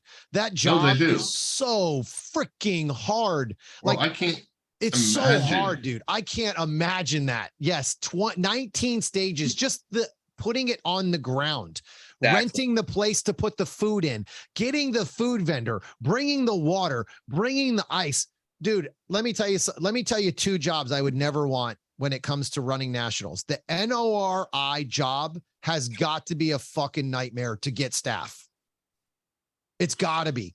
And because they switched venues, it must have been a real pain in the ass. Yep. Because now your RO staff is completely changing where you can go, who can't go. That must have been a nightmare. Carry Optics, they didn't. It was the next 2 they changed. Oh, they didn't. Oh, that's right. Carry Optics. I'm sorry. Okay. Always Alabama. Yep. But dude, think about the next 2 matches that are coming up. I know. Well, I couldn't imagine doing it. So consider this, right? As a positive note, the things that we're not complaining about, they fucking nailed it. Yeah. Oh yeah. Yeah. Yeah. Dude, listen, they do a good job. I just think there's always improvements that can be made. You know, I mean, this is in everything we do, even our shooting. Like you could crush a stage and you could still find something that you didn't do well. It's just, you're always trying to strive for that.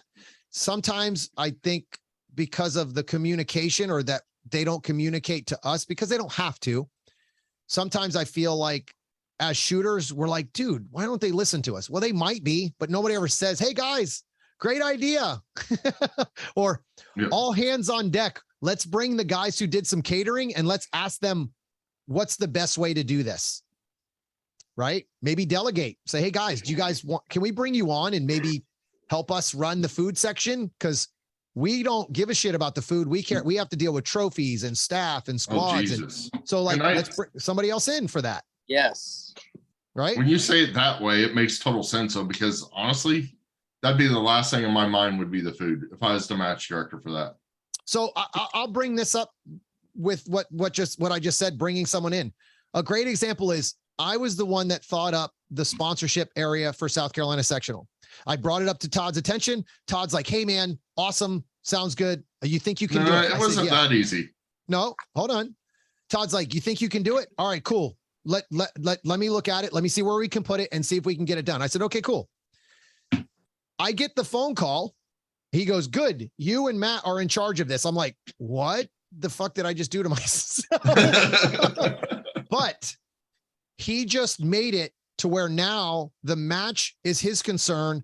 My concern is the sponsors. Now he's in charge and he's the guy that I have to go to because he still has the overseeing of it. But at the end of the day, I took the pressure away from him to go find all the sponsors, do all the sponsorship stuff, set up where I want to set it up. All those things are now more on me and Matt Hopkins. So now he can focus more on the staffing, the other things that need to be done. And we have way more staff than just myself and Matt obviously doing this. But again, those are the things that if you have the expertise somewhere else, bring those guys in. Let's call those guys. Let's get them in this and to help. And I'm not ashamed to say the last 2 years, that's been my weakness. And it's because you are too nice. You don't like telling people what to do sometimes. And sometimes as you need to be that guy that goes, hey, listen, I need you to go do this. You're going into delegating. I was talking the sponsorship relations, but we could have a whole nother podcast about Todd if we want. Sometimes how awesome he is, not negatives. But I'm not gonna lie. The sponsorship stuff is tough because sometimes you don't know who to talk to. Right. And that's kind of been my experience so far. I'm like, where do I start?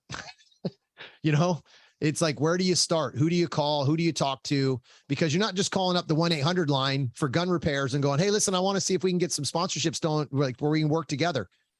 You know, there's a lot of people in the industry that they don't even know what USPSA is. So you're not just calling up this random number. So that's been the hardest part so far, is trying to figure out who to call. So, but you know, it's part of it. ESPN. That's why what those guys do in USPSA is pretty damn amazing. Like they do a lot of, dude, just getting what SIG brought. That was pretty damn amazing. The amount of gear and stuff that they brought to the match. Like I won a gun and I was 30th. Well, Sean won a gun at 45. Right. That's pretty awesome. Right. I mean, I can't believe that Sean won a high point. That's pretty amazing, but that's a hell of a prize. And it was red dot ready. Dude, fuck you. I sold that out there for $500. So can you tell everybody before we get off here why you sold it there? Again, California. Bring it back. I just wanted you to admit that. That's all. It was so upsetting to like, I wanted the gun, right? Yeah. I was like, oh, a baby desert, well, fuck it. Like, yeah. So you can like wear part of it in your socks, like a spring goes in your sock, and then like, the slide gets hidden in your underwear drawer, and it's like, what? No, I don't have that. I just got parts everywhere for different things. Yeah, that's crazy. You have to deal with that. So, thank you for joining us for the podcast. If you have any questions, hit me up in those comments, and I'll see you on the range.